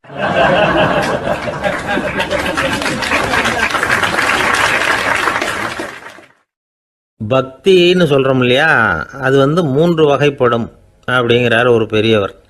அது என்ன 3 வகைன்னா, தெய்வ பக்தி, அடியார்கள் பக்தி, குரு பக்தி. அடியார் பக்தியை விட, தெய்வ பக்தியை விட குரு பக்தி தான் ரொம்பவும் சிறந்ததுங்கிறார் அவர். தெய்வத்துக்கிட்ட செஞ்ச பாவம் குருநாதர்கிட்ட தீர்ந்துருமா, குருநாதர்கிட்ட செஞ்ச பாவம் தெய்வத்துக்கிட்ட போனாலும் தீராதான். இப்படி பெரியவங்களாம் சொல்லி வச்சிருக்கிறாங்க. ஒரு காடு, அங்கே அயோத தௌமியர் அப்படின்னு ஒரு தபோதனர், அவர் பல மாணவர்களை ஒன்றா சேர்த்து ஒரு குருகுலம் நடத்திக்கிட்டு இருக்கிறார். பல தரப்பட்டவங்க, பல திறப்பட்டவங்க மாணவர்கள் அதில் சேர்ந்து படிச்சுக்கிட்டு இருக்கிறாங்க. பாஞ்சால ராஜகுமாரன் ஒருத்தனும் அந்த குருகுலத்தில் சேர்ந்து படிச்சுக்கிட்டு இருக்கிறான். அவன் பேர் ஆருணி. பெரிய இடத்து புள்ள, இருந்தாலும் படுப்பில் ரொம்ப கெட்டிக்காரனாக இருந்தான். அவன் தான் அங்கே முதல் மாணவன். ஒரு நாள் குருநாதர் அந்த அரசகுமாரனை கூப்பிட்டார். நம்ம குருகுலத்துக்கு சொந்தமான வயலில் தண்ணீர் பெருகி வெள்ளம் வந்து பயிரை வந்து அழிக்குதான், அதனால் நீ போய் மடையை அடைச்சிட்டு வந்துரு அப்படின்னார். அந்த அரசகுமாரன் உடனே புறப்பட்டான். குருநாதர் சொல்லிட்டார்ல, உடனே புறப்பட்டான். நான் பெரிய இடத்து பிள்ளையாச்சே, ராஜகுமாரனாச்சே, ரொம்ப செல்வாக்கூட வளர்ந்தவனாச்சே, நான் போய் வயலில் இறங்கி வேலை செய்கிறதா அப்படின்னுலாம் அவன் நினைக்கல. குருநாதர் கட்டளையை நிறைவேற்ற வேண்டியது நம்ம கடமை அப்படின்னு நினச்சான். உடனே ஒரு மண்வெட்டியை தூக்கி தோளில் வச்சுக்கிட்டு புறப்பட்டு போயிட்டான். வயலுக்கு போனான். பார்த்தான், தண்ணி கரையை உடச்சிக்கிட்டு வயலுக்குள்ளே ஏகமாக பாஞ்சிக்கிட்டு இருக்குது. இவன் மண்வெட்டியால் களிமண்ணை புல்லோடு சேர்த்து புல் பத்த மாதிரி வெட்டி வெட்டி போட்டான். இருந்தாலும் மடையை அடைக்க முடியல. தண்ணி அதை மீறி வந்துக்கிட்டே இருக்குது. தண்ணி வந்து வேகமாக வயலுக்குள்ளே போய்கிட்டே இருக்குது. போடுற பத்தையெல்லாம் கரைஞ்சி கரைஞ்சி போயிட்டுருக்கு. இருந்தாலும் இவன் தன்னுடைய முயற்சியை கைவிடலை. வெட்டி வெட்டி போட்டுக்கிட்டே இருக்கிறான். காலையில் அங்கே போனவன் சாயந்தரம் வரைக்கும் இப்படி செஞ்சுக்கிட்டு இருக்கிறான். உடம்பும் மனசும் ரொம்பவும் சோர்ந்து போச்சு. இருந்தாலும் குருநாதர் இட்ட கட்டளையை நிறைவேற்றாமல் இருக்கிறோமேங்கிற ஒரு குறை அவனுக்கு இருக்குது. குரு கட்டளையை நிறைவேற்றாத நான் வந்து இன்னமும் இருக்கணுமா அப்படின்னு யோசனை பண்ண ஆரம்பிச்சிட்டான். என்ன செய்யலாம்னு பார்த்தான். நம்ம குருநாதர் இட்ட பணிக்காக இந்த உடம்பையே தியாகம் பண்ணலாம் அப்படின்னு முடிவு பண்ணான். தண்ணி பாயுதில்ல, அதுக்கு குறுக்க விழுந்து அப்படியே மடையை அடைச்சிக்கிட்டு அப்படியே படுத்துட்டான். இது மற்றவங்களுக்கு தெரியாது.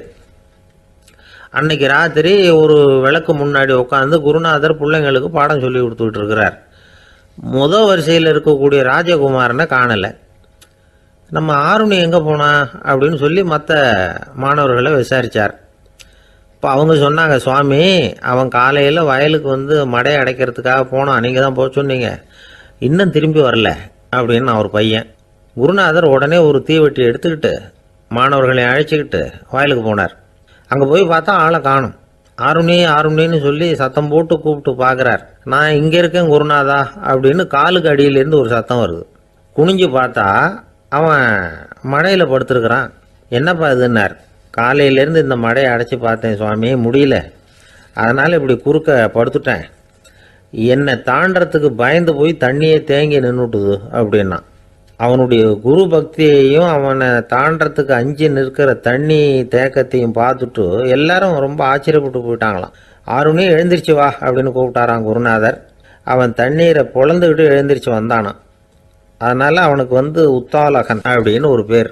உத்தாலகன்னா தண்ணீரை பிளந்தவன் அர்த்தம். அந்த உத்தாலகன் மாதிரி இந்த காலத்து மாணவர்களுக்கும் குரு பக்தி வேணும் அப்படின்னு சொன்னோம் ஒரு பள்ளிக்கூடத்தில். உடனே நிறைய மாணவர்கள் எழுந்திரிச்சு நின்னாங்க. சார், நீங்கள் எங்களை வந்து இன்னமும் சரியாக புரிஞ்சுக்கலன்னு நினைக்கிறோம். அன்னைக்காவது ஒருத்தன் அப்படி இருந்தான், இன்றைக்கி ஏகப்பட்ட உத்தாலகர்கள் இருக்கிறோம். எங்கள் வாத்தியார் கட்டளை இட்டால் இப்போவே அது மாதிரி வயலுக்கு போய் மடையில் குறுக்கப்படுத்துக்கிறதுக்கு இந்த வகுப்பில் உள்ள அத்தனை பேரும் தயாராக இருக்கிறோம் அப்படின்னாங்க. அப்படியா அப்படின்னு சொல்லி கேட்டோம் ரொம்ப சந்தோஷமாக. ஒருத்தன் ரொம்ப அடக்கமாக எழுந்திரிச்சான். அப்புறம் சொன்னான், ஆமாம் சார், வகுப்பில் வந்து இவர் நடத்துகிற பாடத்தை கேட்டுக்கிட்டு இருக்கிறத விட பேசாமல் போய் மடையில் படுத்துடுறது ஒன்றும் கஷ்டமான காரியமாக இருக்காது, அதனால தான் எல்லாரும் அங்கே போகிறேன்னு சொல்கிறோம் அப்படிங்கிறான்.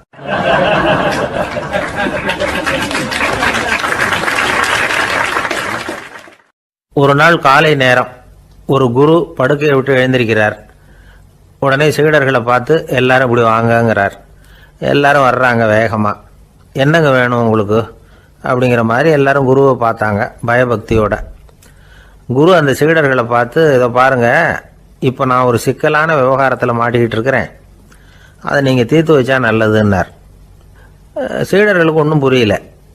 என்ன இது இவர் இப்படி சொல்கிறாரு, நமக்குள்ள எல்லா விவகாரங்களையும் தீர்த்து வைக்கிறவர் நம்ம குருநாதர், அவருடைய விவகாரத்தை நாம் தீர்த்து வைக்கிறதா, ஆச்சரியமாக இருக்குதே, குருநாதருக்கே சிக்கலா அப்படின்னு யோசனை பண்ண ஆரம்பித்தாங்க. இருந்தாலும் ரொம்ப பணிவாக கேட்டாங்க, சுவாமி உங்களுக்கே சிக்கலா? இந்த உலகத்து சிக்கல்களுக்கும் சிரமங்களுக்கும் அப்பாற்பட்டவர் அல்லவா தாங்கள், அப்படிப்பட்ட உங்களுக்கு சிக்கல்னா அது எப்படி அப்படின்னாங்க. எனக்கு ஏற்பட்டிருக்கிற சிக்கல் அவ்வளவு பெருசு, ரொம்ப பெரிய விவகாரம் அது அப்படின்னார் குரு. கொஞ்சம் விவரமாக சொல்லுங்க அப்படின்னாங்க இவங்க. இப்போ அந்த குரு விவரத்தை சொன்னார். அதாவது நேற்று ராத்திரி நான் ஒரு கனவு கண்டேன். அந்த கனவில் நான் ஒரு பட்டாம்பூச்சியாக மாறிட்டேன். அப்படி மாறி ஒவ்வொரு மலராக பறந்து போய் உட்காந்து தேன் சாப்பிட்டேன் அப்படின்னார். சீடர்கள் இதை கேட்டதும் ரொம்ப திகைச்சு போயிட்டாங்க. என்ன இது, இது ஒரு பெரிய பிரச்சனையா? ஒரு சாதாரண கனவு கண்டதுக்காகவா இந்த காலை வேளையில் நம்மளையெல்லாம் குருநாதர் இவ்வளவு அவசரமாக கூப்பிட்டுருக்கார் அப்படின்னு நினச்சாங்க. இருந்தாலும் கேட்டாங்க, இதில் என்ன சிக்கல் சுவாமி? கனவுங்கிறது எல்லாருக்கும் வரத்தானே செய்யும் அப்படின்னார் ஒரு சீடர். சீடர்களே, பிரச்சனை அது இல்லை. நான் இன்னைக்கு காலையில் கண்ணு முழிச்சு பார்த்தப்போ நான் நானாக மறுபடியும் மாறிட்டேங்கிறத தெரிஞ்சுக்கிட்டேன். இதில் சிக்கல் என்னன்னா, இப்போ அந்த பட்டாம்பூச்சி தான் நானாக ஆயிட்டதாக கனவு கண்டுகிட்டு இருக்கா அப்படிங்கிறது தான். ஒரு மனுஷன் பட்டாம்பூச்சி ஆகிறதாக கனவு காண முடியுங்கிறப்போ அந்த பட்டாம்பூச்சியும் மனுஷனாக ஆகிறதாக கனவு காண முடியும் இல்லையா? இப்போ எனக்கு யதார்த்த நிலை தெரியணும், எது நிஜம்னு தெரியணும். நேற்று ராத்திரி நான் கண்டது கனவா, அல்லது இது பட்டாம்பூச்சி கண்டுகிட்டு இருக்கிற கனவா? இதுதான் குரு கேட்ட கேள்வி. இதை கேட்டதும் சீடர்கள் ரொம்ப குழம்பி போயிட்டாங்க. சுவாமி, இது வரைக்கும் நாங்கள் தூங்குறப்ப பார்க்கறது கனவுன்னும் மூழ்கிட்டு இருக்கிறப்ப பார்க்கறது நனவுன்னு நம்பிக்கிட்டு இருக்கிறோம். இப்போ எங்களை ரொம்ப குழப்பிட்டீங்க, இதுக்கு பதில் சொல்ல எங்களுக்கு சக்தி இல்லை அப்படின்னு சொல்லிவிட்டாங்களாம். அதுக்கப்புறம் அந்த குரு சொன்னாராம், நினைவு தான் முக்கியமான அம்சம். முடிவு கட்டம்னா பகலின் நினைவுகளை விட இரவின் கனவுகளே ரொம்ப உண்மை. ஒருத்தன் தூங்க போனால் தூங்கிக்கிட்டே இருந்தால் அவன் காணும் கனவு பொய்ங்கிறத அவன் உணர மாட்டான். ஒவ்வொரு கனவும் காணும் பொழுது அது ரொம்ப உண்மையாக தான் தெரியுது. ஒரு கனவு கூட உண்மை இல்லைன்னு கனவுல தோன்றுவதே இல்லை அப்படின்னார் குரு. அகில வாழ்வு அத்தனையும் சொற்பனம் கண்டாய் அப்படிங்கிறார் தாயுமானவர். ஆகையினால நம்ம கனவுலேருந்து நாம் என்னைக்கு முழிச்சிக்க போகிறோம் அப்படிங்கிறது தான் ஒரு முக்கியமான கேள்வி. ஒருத்தர் வந்தார், காலில் கட்டோடு வந்தார். என்னங்க காலில் கட்டுன்னு? சார், நேற்று ராத்திரி தூக்கத்தில் எங்கள் வீட்டு கூரையில் ஏணியை சாத்தி வச்சு இறங்கினப்போ வழுக்கி விழுந்து காலை உடச்சிக்கிட்டேன்னார்.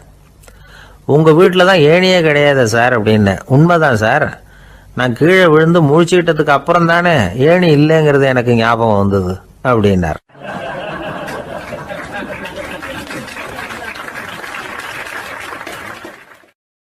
இருட்ட கண்டா பயம் உண்டாவதே அது ஏன்? இப்படி ஒரு கேள்வியை ஒரு பெரியவர்கிட்ட கேட்டாங்க. அதுக்கு அவர் பதில் சொல்றார், மனிதனுடைய ஆதிகால வாழ்க்கையில தொற்றிக்கொண்ட பயம் இது வேரூன்றி இருக்குது, இன்னமும் போகல. 50,000 வருஷங்களுக்கு முன்னாடி மனுஷன் குகைகள்ல வாழ்ந்தான். பகல்ல பயம் இருக்காது, ராத்திரியில மிருகங்கள் தாக்கும் கொல்லும், நிம்மதியா தூங்க கூட முடியாது. அதனால இந்த மனுஷனுக்கு இரவுன்னா மரணம் பயம் அப்படின்னு பழகி போச்சு. மனிதர்களுடைய எல்லா மனசையும் சேர்த்து மொத்தமா ஒரு மனசு உண்டு. மனிதர்களுடைய நினைவு இந்த மொத்த மனசுல பதிஞ்சிருக்கு, பரவுது. இந்த மொத்த மனசுல இருட்டு பற்றிய பயம் பதிந்து நீடிக்குது அப்படிங்கிறார் அவர். இந்த காலத்துல இரவை பகலாக்கிறதுக்கு எவ்வளவோ விளக்குகள்லாம் வந்தாச்சு. ராத்திரியிலேயும் மிருகங்கள் தாக்குங்கிற நிலைமை இல்லை. பாதுகாப்பான வீடுகள் விலங்குகளும் விலகி போயிட்டா, விலங்குகள்லாம் விலகி போயிட்டு வீடுகளும் பாதுகாப்பா இருக்குது. சரி, இருந்தாலும் அந்த பழங்கால பயம் இருட்டு பயம் இன்னமும் மனுஷனை விட்டு போகல. இன்னொரு விஷயம் என்னன்னா, இருட்டில இருந்து வெளிச்சத்துக்கு வராத மனிதர்கள் இன்னைக்கு அதிகம். ஒரு ஆளு ஆத்துக்கு மீன் பிடிக்கிறதுக்காக போனான், இன்னும் விடியல. அதுக்குள்ள வலையை எடுத்துட்டு கிளம்பி போயிட்டான். வெளிச்சம் வர்றதுக்கு முன்னாடியே போய் சேர்ந்துட்டான். விடிகிற வரைக்கும் என்ன பண்றது, சும்மா கரையிலேயே உட்காந்து காலாட்டிட்டு இருக்கிறான். காலில் ஏதோ ஒரு சின்ன மூட்டை தட்டுப்பட்டுது. இருட்டில் அது என்னன்னு சரியா தெரியல. மூட்டைக்குள்ள சின்ன சின்ன கல்லாம் நிறைஞ்சி இருக்குது. சும்மா பொழுது போகணுமேங்கிறதுக்காக இவன் அந்த மூட்டைக்குள்ள இருந்து ஒவ்வொரு கல்லா எடுத்து ஆத்துல வீசிக்கிட்டு இருக்கிறான். விடிகிற வரைக்கும் வேற வேலை இல்லைங்கிறதுனால எப்படி செஞ்சுக்கிட்டே உட்காந்துருக்கிறான். கிழக்க மெதுவா வெளிச்சம் தெரிய ஆரம்பிச்சது. பொழுது விடியறதுக்கான அறிகுறி. இதுக்குள்ள அந்த மூட்டையில இருந்த எல்லா கல்லையும் எடுத்து வீசி எறிஞ்சுட்டான். கடைசியா ஒரே ஒரு கல் மட்டும்தான் கையில பாக்கி இருந்தது. வெளிச்சம் வந்ததும் அந்த கல்லை பார்த்தான். அப்படியே திகைச்சு போயிட்டான். அடடா, இது வரைக்கும் தெரியாம தப்பு பண்ணிட்டோமே அப்படின்னு நினைச்சான். ஏன் தெரியுமா? அவன் கையில இருந்தது வெறும் கல் இல்ல, விலை வசந்த ரத்தன கல். அது இருட்டுல என்னன்னு புரியாததுனால மூட்டையில இருந்த எல்லா ரத்தன கல்லையும் ஆத்துல வீசி எறிஞ்சிருக்கிறான். இப்போ அவனுக்கு அழுகையே வந்துடும் போல இருந்தது. வாழ்க்கையை வசதி ஆக்கிக்கிறதுக்கான வாய்ப்பு அவனுக்கு இருந்தது. இருந்தாலும் இருட்டில் அதை இழந்துட்டான். அந்த வகையில் அவனுக்கு கொஞ்சம் அதிர்ஷ்டம் இருந்திருக்குது. அதாவது ஏதோ ஒரு வகையில் இருந்திருக்குது. அதனால தான் அந்த கடைசி கல்லை எரியறதுக்குள்ள வெளிச்சம் வந்துட்டுது. பல பேருக்கு அந்த அளவு கூட அதிர்ஷ்டம் வர்றதில்லை. எல்லாத்தையும் வீசினதுக்கு அப்புறம் தான் வெளிச்சம் வரும். என்னென்னு விவரம் தெரியாமலே எழுந்திரிச்சு வந்துடுவாங்க. வாழ்க்கைங்கிறது ஒரு பெரிய புதையல். அதை புரிஞ்சிக்காம மனுஷன் அதை வீசி எரிஞ்சுக்கிட்டு இருக்கான் அப்படிங்கிறது தான் பெரியவங்க கருத்து. சில பேருக்கு புரிஞ்சுக்கிற நேரம் வரும், அதுக்குள்ள வாழ்நாள்லாம் ஓடி போயிருக்கும். அதுக்கப்புறம் என்ன பண்றது? நம்மால் ஒருத்தன் கையில் ஒரு சின்ன பையோட வந்துகிட்டு இருந்தான். பை உள்ள ஏகப்பட்ட நகைகள், ரத்தன கல் எல்லாம் இருக்கு. வந்துகிட்டு இருந்தவன் திடீர்னு அந்த பையை அப்படியே ஒரு குளத்துல வீசி எறிஞ்சுட்டான். மகான்கள் தான் இப்படி பற்று இல்லாம இருப்பாங்க. என்னங்க இது, விலை மதிப்புள்ள அந்த பையை இப்படி குளத்துல வீசி எறிஞ்சுட்டீங்களே, இதுக்கு என்ன அர்த்தம் அப்படின்னு கேட்டார் அவன் கூட வந்தவர். அவன் மெதுவா இவர் காதோட காதா சொல்றான். ஒரு போலீஸ்காரர் பின்னாடி வந்துகிட்டு இருக்கிறார், அவர் போனதுக்கு அப்புறம் இதை எடுத்துக்குவேன் அப்படிங்கிறான்.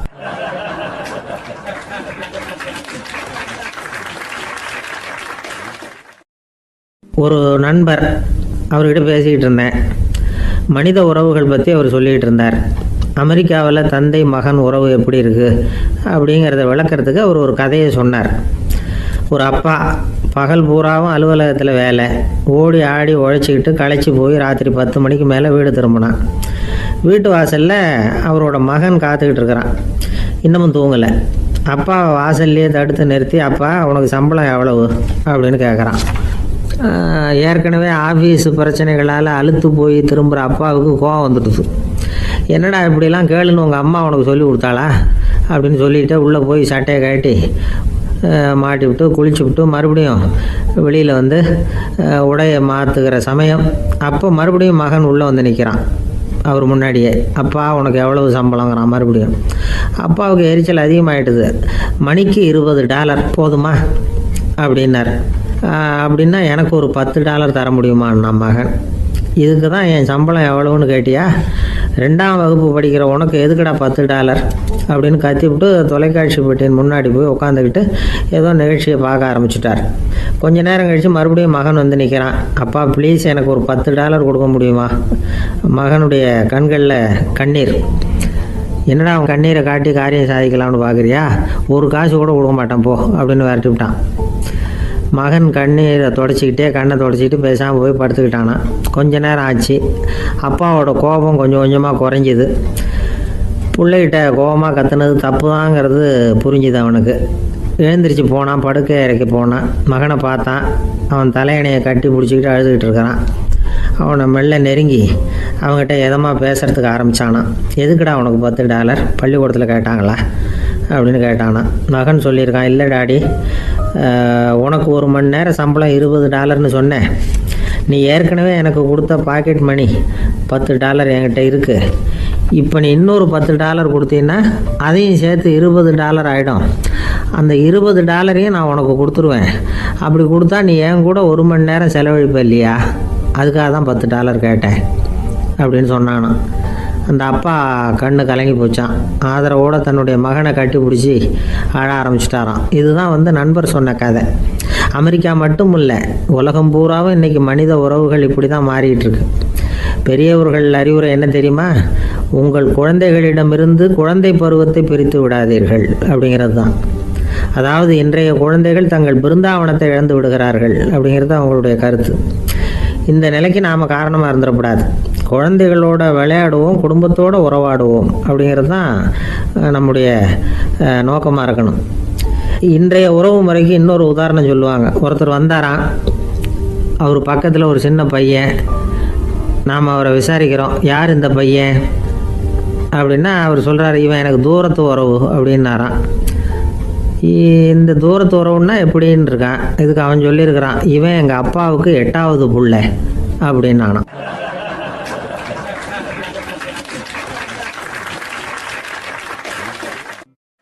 ஒரு பல்கலைக்கழகம், அங்கே ஒரு இலக்கிய பேராசிரியர், அவர் பாடம் நடத்திக்கிட்டு இருந்தார். ராபர்ட் ப்ரௌனிங் எழுதிய கவிதைகளை பற்றி சொல்லிகிட்டு இருக்கிறார். மாணவர்களும் ரொம்ப அக்கறையாக அதை கேட்டுக்கிட்டு இருக்கிறாங்க. ஒரு குறிப்பிட்ட கவிதையை பற்றி சொல்லும் பொழுது அந்த பேராசிரியருக்கே ஒரு சந்தேகம். அதாவது அந்த கவிதையின் சரியான அர்த்தம் என்னங்கிறதுல சந்தேகம். பேராசிரியர் யோசனை பண்ணார். அந்த கவிதையை முழுசாக புரிஞ்சிக்க முடியல. அதனால் மாணவர்களை பார்த்து சொன்னார், மாணவர்களே, ஒரு நாள் பொறுத்துங்க, இந்த கவிதையை எழுதின கவிஞர் எங்கள் வீட்டுக்கு பக்கத்தில் தான் இருக்கிறார். இன்னைக்கு சாயந்தரம் நான் அவரை நேரிலேயே போய் பார்க்குறேன். பார்த்து இதுக்கு என்னங்க அர்த்தம்னு கேட்டுட்டு வந்துடுறேன். அதுக்கப்புறம் உங்ககிட்ட சொல்கிறேன் அப்படின்னாராம். அன்னைக்கு சாயந்தரமே அந்த பேராசிரியர் கவிஞரை தேடிட்டு போயிட்டார். கவிஞர் அவங்க வீட்டில் அவர் பாட்டு உட்காந்துருந்தாராம். இவர் போய் அவர் முன்னாடி உட்காந்தார். அப்புறம் கேட்டார், ஐயா, அந்த கவிதையின் முழு பொருள் என்னன்னு தெரிஞ்சுட்டு போகிறதுக்காக வந்திருக்கிறேன் அப்படின்னாராம். எந்த கவிதை அப்படின்னாராம் அவர். இவர் அந்த கவிதையை சொல்லியிருக்கார். கவிஞர் கொஞ்சம் யோசனை பண்ணிவிட்டு அப்புறம் சொன்னாராம், பேராசிரியரே, நீங்கள் கொஞ்சம் தாமதமாக வந்துட்டீங்கன்னாராம். இவருக்கு ஒன்றும் புரியல. நீங்கள் என்ன சொல்கிறீங்க? நான் தாமதமாக வந்துட்டேன்னா? நீங்கள் தான் உயிரோடு இருக்கிறீங்களே, அப்படி இருக்கும்பொழுது நான் தாமதமாக வந்துட்டேன்னா அது எப்படி அப்படின்னு இவர் குழம்பி இருக்கிறார். இப்போ கவிஞர் சொன்னாராம், ஐயா, நான் உயிரோடு இருக்கிறேன்னா இல்லையாங்கிறது முக்கியம் இல்லை. நான் அந்த கவிதை வரிகளை எழுதினப்போ 2 பேருக்கு அதோட அர்த்தம் தெரிஞ்சிருந்தது. இப்போ ஒரே ஒருத்தருக்கு தான் அதோட அர்த்தம் தெரியும் அப்படின்னாராம். பேராசிரியர் யோசனை பண்ணியிருக்கார். அப்படின்னா அந்த ஒருத்தர் கவிஞர் ராபர்ட் ப்ரௌனிங்கை தவிர வேற யாரா இருக்க முடியும்? இவர் தான் அப்படிங்கிறத அவர் மனசில் நினச்சிக்கிட்டார். அதனால சொன்னார், ஐயா, நான் தாமதமாக வரல, அந்த கவிதையின் பொருள் என்ன அது சொல்லுங்கன்னார். பேராசிரியரே, நான் சொல்றது உங்களுக்கு புரியலன்னு நினைக்கிறேன். நான் இந்த வரிகளை எழுதினப்போ 2 பேருக்கு அதோட அர்த்தம் தெரிஞ்சிருந்தது.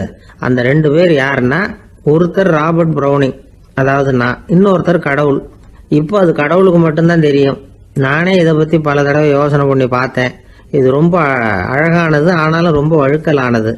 அதை பிடிச்சிட்டோம்னு நினச்சிக்கிட்டு இருக்கும் பொழுதே காற்று மாதிரி அது உங்ககிட்ட இருந்து ஓடி போயிடுது. எனக்கு ரொம்பவும் வருத்தமாக தான் இருக்குது. நிச்சயமாக நான் தான் இந்த வரிகளை எழுதியிருக்கிறேன். அதில் அர்த்தம் இருக்குங்கிறது எனக்கு தெரியும். அதை நான் உணர்றேன். ஆனால் நீங்கள் என்னை மன்னிக்கணும். எனக்கே கூட அதை என்னால் விளக்க முடியல. அப்படி இருக்கும் பொழுது உங்களுக்கு எப்படி அதை நான் விளக்க முடியும் அப்படின்னாரா அந்த கவிஞர். அனுபவிக்கப்படக்கூடிய எல்லாமே விளக்கப்படக்கூடிய ஒன்றல்ல, விளக்கப்படும் எல்லாமே அனுபவிக்கப்படக்கூடிய ஒன்றல்ல அப்படிங்கிறது ஞானிகளுடைய கருத்து. அதுக்காக தான் அந்த சம்பவம். வாழ்க்கையில் நீங்கள் தொடர்ந்து ஆய்வு செய்து கொண்டே இருக்கக்கூடிய விளக்கங்களை ஒருபோதும் அடைய முடியாத பரிமாணங்கள் இருக்கிறதுனால தான் அது அலுப்பு தட்டாமல் இருக்குது. உங்களால் நிறைய அனுபவிக்க முடியும். இருந்தாலும் நீங்கள் அனுபவித்து அறிந்த விஷயங்கள் கூட வார்த்தைகளால் விளக்கப்பட முடிவதில்லை அப்படிங்கிறது பெரியோர் சிந்தனை. இதெல்லாம் ஒரு பக்கம் இருக்கட்டும். நமக்கு தெரிஞ்ச பேராசிரியர் ஒருத்தர் 1 மணி நேரம் ரொம்ப விவரமாக வகுப்பு எடுத்தார். கடைசியாக சொன்னார், மாணவர்களே, ரொம்பவும் எளிமையாக விளக்கமாக எல்லா விவரமும் சொல்லியிருக்கிறேன். அதனால் இதில் உங்களுக்கு சந்தேகம் வர்றதுக்கு வாய்ப்பே இல்லை. இருந்தாலும் கேட்க வேண்டிய கடமை கேட்குறேன். இது வரைக்கும் நடத்தினதில் யாருக்காவது ஏதாவது சந்தேகம் உண்டா அப்படின்னு கேட்டாராம். எனக்கு ஒரே ஒரு சந்தேகம்தான் சார் அப்படின்னு எழுந்திரிச்சு நிற்கிறான் ஒருத்தன். என்னன்னு கேட்டாராம். இது வரைக்கும் நீங்கள் என்ன பாடம் சார் நடத்துனீங்க அப்படின்னானா அவன். என்னுடைய நண்பர் ஒருத்தர், அவருக்கு ஜாதகத்தில் நம்பிக்கை உண்டு. அவரே ஜோசியம்லாம் பார்ப்பார். என்ன சார் இந்த காலத்தில் இதையெல்லாம் நம்பிக்கிட்டு இருக்கீங்களே அப்படின்னு கேட்டா, உங்களுக்கு ஒன்றும் தெரியாது சார்.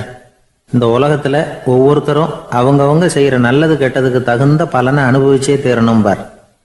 அது மட்டும் இல்லை, ஒருத்தர் செத்துட்டா கூட அவன் செஞ்ச பாவ புண்ணியங்கள் கூடவே போய்கிட்டு இருக்கோம் பார். அது எப்படி கூட போவோம் அப்படின்னு குதர்க்கமாக கேட்டா, அதுக்கு அவர் ஒரு கதை சொன்னார். அது ரொம்ப சுவாரஸ்யமாக இருந்தது. அது என்ன கதைன்னா, ஒரு ஊரில் ஒருத்தர் இருந்தாராம். அவர் ஜோசியம் பார்க்குறதுல ரொம்ப கெட்டிக்காரரான். ஒருத்தருடைய தலைமுடியை மட்டும் அவர்கிட்ட காட்டினா போதும், அதை மட்டும் பார்த்துட்டு அவருடைய ஜாதகத்தையே அலசி போடுவாராம். அப்பேற்பட்ட திறமை. அந்த ஆள் ஒரு சமயம் கன்னியாகுமரி கடற்கரைக்கு போயிருந்திருக்கார். அங்கே கரை ஓரமாக ஒரு மண்டை ஓடு கிடந்திருக்கு. அதை எடுத்து பார்த்துருக்கார். அந்த மண்டை ஓட்டை வச்சுக்கிட்டே அதோட ஜாதகத்தை அலசியிருக்கார். இந்த மண்டை ஓட்டுக்கு உரிய ஆசாமி வாழ்க்கையில் ரொம்ப கஷ்டப்பட்டிருக்கணும், நிறைய கஷ்டத்தை அனுபவிச்சிருக்கணும். அது தாங்க முடியாம தான் கடல்ல விழுந்து தற்கொலை பண்ணிட்டு இருக்கான் அப்படிங்கிறத அவர் கணிச்சுட்டார். இருந்தாலும் இந்த மண்டை ஓடு இன்னமும் அனுபவிக்க வேண்டியது பாக்கி இருக்கு அப்படிங்கிறத அவர் உணர்ந்தாராம். அது சரி, ஒருத்தன் உயிரோடு இருக்கிற வரைக்கும் நல்லது கெட்டதை அனுபவிக்க முடியும், செத்ததுக்கு அப்புறமும் பாக்கி இருக்குன்னா அதை எப்படி அனுபவிக்கிறது? இந்த மண்டை ஓட்டுக்கு இன்னும் கொஞ்சம் பாக்கி இருக்குங்கிறது அவருக்கு புரிஞ்சதே தவிர அதோட அர்த்தம் என்னங்கிறது சரியா விளங்கலை. சரி, இதை இன்னும் கொஞ்சம் விவரமா ஆராய்ச்சி பண்ணுவோம் அப்படின்னு நினைச்சுக்கிட்டு அதை தன்னுடைய வீட்டுக்கு எடுத்துட்டு போயிட்டார். அந்த மண்டை ஓட்டை ஒரு பெட்டியில வச்சு பூட்டினார். தன்னுடைய தனி அறையில அதை பத்திரமா வச்சுக்கிட்டார். தினமும் ராத்திரி ஆனதும் தன்னுடைய மனைவியை பார்த்து, நீ போய் பூஜை அறையில தனியா படுத்துக்க அப்படின்னு சொல்லிவிட்டு தினம் ராத்திரி 12 மணிக்கு பெட்டியை திறந்து அவர் பார்ப்பார். மண்டை ஓடு அப்படியே இருந்தது தவிர இன்னும் கொஞ்சம் பாக்கி இருக்குங்கிறதுக்கு அர்த்தம் அவருக்கு விளங்கலை. அந்த மண்டை ஓட்டுக்கு இன்னும் என்ன பாக்கி இருக்க போகுது? இப்படியே ஒரு 10 நாள் போச்சு. அந்த வீட்டம்மாவுக்கு சந்தேகம் வந்துட்டுது. நம்ம வீட்டுக்காரரு நம்மளை தனியா ஏன் தூங்க சொல்றார் அப்படிங்கிற சந்தேகம். உடனே பக்கத்து வீட்டு அம்மா கிட்ட விஷயத்த சொல்லியிருக்கிறாங்க. அந்த அம்மா உடனே, நீ கவலைப்படாத, நான் கண்டுபிடிச்சு சொல்றேன் அப்படின்னு சொல்லிவிட்டாங்களாம். அன்னைக்கு ராத்திரியே ஜன்னல் வழியா எட்டி பார்த்துருக்குறாங்க. இந்த ஆள் மண்டை ஓட்டை கையில வச்சுக்கிட்டு அது திருப்பி திருப்பி பார்த்துக்கிட்டு இருக்கிறான். அதை பார்த்துட்டாங்க. மறுநாள் காலையில அவரோட மனைவியை பார்த்தாங்க. ஏம்மா, உன் வீட்டுக்காரருக்கு நீ முதல் மனைவியா 2வது மனைவியா அப்படின்னு கேட்டாங்களாம். எனக்கு தெரிஞ்ச வரைக்கும் நான் ஒருத்தி தான் அவருடைய மனைவி அப்படின்னாங்களாம் அவங்க. அப்படி இல்லை, நீ அவருக்கு 2வது மனைவி. முதல் மனைவியின் மண்டை ஓட்டை தான் அவர் தினமும் ராத்திரியில் எடுத்து பார்த்துக்கிட்டு இருக்கிறார் அப்படின்னாங்க அடுத்த வீட்டு அம்மா. அப்படியா விஷயம் அப்படின்னு சொல்லிவிட்டு கணவன் வீட்டில் இல்லாத நேரமா பார்த்து அந்த மண்டை ஓட்டை எடுத்து கொண்டாந்து ஒரு உரல்ல போட்டு உலக்கையால குத்தி நொறுக்க ஆரம்பிச்சிட்டாங்க. வெளியில போயிருந்த அந்த ஆள் அப்பதான் உள்ள நுழைஞ்சார். மண்டை ஓடு உலக்கை கிட்ட குத்து வாங்கிட்டு இருக்கு. அது அனுபவிக்க வேண்டியது இன்னும் கொஞ்சம் பாக்கி இருக்குங்கிறதுக்கு அர்த்தம் எனக்கு இப்பதான் புரிஞ்சுது அப்படின்னாராம் அவர். இந்த கதையிலேருந்து நாம இன்னொரு நீதியையும் புரிஞ்சுக்கணும். அதாவது நம்ம வீட்டை பத்தி நமக்கு புரியாததெல்லாம் அடுத்த வீட்டுக்கு.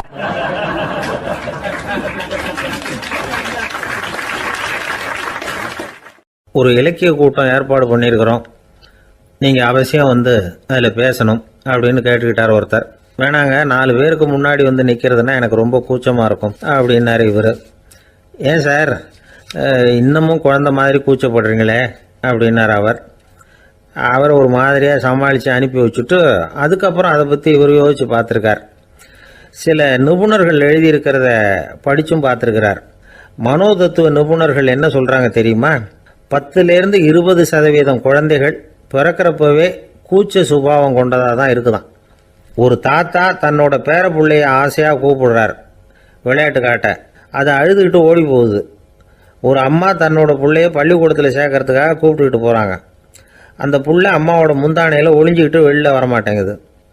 இவங்களெல்லாம் எப்படி சமாளிக்கிறது? குழந்தைகளோட கூச்ச சுபாவத்தை போக்குறது எப்படி? இதுக்கு நிபுணர்கள் சில யோசனைகளை சொல்லியிருக்கிறாங்க.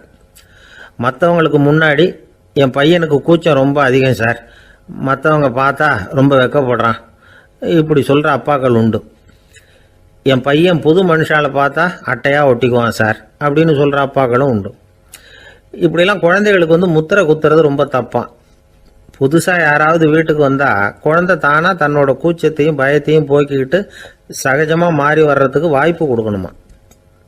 ஒரு கூட்டத்துக்கோ அல்லது சொந்தக்காரங்க கல்யாணத்துக்கோ குழந்தைய அழைச்சிட்டு போகிறீங்க, அங்கே போய் கட்டாயப்படுத்தி குழந்தைய மற்றவங்க கிட்ட பேச சொல்லக்கூடாது.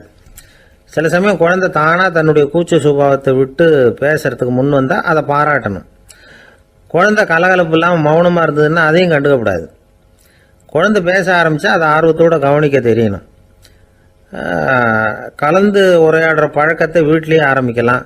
கேட்டதுக்கு பதில் சொல் அப்படின்னு நீங்கள் அதிகாரம் பண்ணிகிட்டு இருக்கக்கூடாது. அது வந்து குழந்தைக்கு பேசுகிற சந்தர்ப்பத்தை குறைச்சிருமா. இப்போ நாம் அதிகாரம் பண்ணால் கேலி செய்கிற பழக்கம் குழந்தைகளை வந்து ரொம்ப பாதிச்சிருமா. பெரியவங்களானதுக்கு அப்புறமும் சில பேர் கூச்சத்தோடவும் பயத்தோடவும் இருக்கிறதுக்கு இதுதான் காரணம். சின்ன வயசில் அவங்கெல்லாம் ஏதாவது கேலிக்கு ஆளாகி இருப்பாங்க. 2வது குழந்தை மூத்த குழந்தைய வந்து கேலிக்கு ஆளாகிற சந்தர்ப்பங்களை கண்டு கேலி பண்ணினா அது இளம் நெஞ்சங்களை விட்டு நீங்கிறதே இல்லையா. எப்பவும் குழந்தையோட நடை உடை பாவனைகளை பற்றி சொல்லிக்கிட்டே இருக்கக்கூடாதான். அதுவே கூச்ச சுபாவத்தை கொண்டுட்டு வந்துடுமா. அப்பா எங்கேன்னு யாராவது கேட்டால் இது மாதிரி இன்ன காரியத்துக்காக வெளியில் போயிருக்கார், இத்தனை மணிக்கு திரும்பி வருவார் அப்படின்னு சொல்கிற அளவுக்கு குழந்தைகளை வந்து பழக்கப்படுத்தி வைக்கணும். ஃபோன்லேயே யாராவது விசாரித்தா கூட இது மாதிரி பதில் சொல்லு அப்படின்னு சொல்லணும். சின்ன சின்ன மீட்டிங்கில் 4 வார்த்தை பேச தயார் பண்ணலாம். ஒரு கடையிலையோ அல்லது ஹோட்டல்லையோ ஏதாவது விவரம் கேட்கணும்னா உங்கள் குழந்தைய தைரியமாக அனுப்புங்க. குழந்தைகள் பணிவாகவும் பொறுமையாகவும் விவரம் கேட்குறப்போ கூச்ச சுபாவம் தானாக போயிடும். சின்ன வயசுலேயே இப்படிலாம் பழக்கப்படுத்தினா தான் வருங்காலத்தில் தைரியமாக இந்த சமுதாயத்தில் வாழ முடியும். இல்லைன்னா 60 வயசுலேயும் அடுப்பங்கரையை விட்டு வெளில வர்றதுக்கு கூச்சப்பட்டுக்கிட்டு தான் இருக்க வேண்டியிருக்கும்.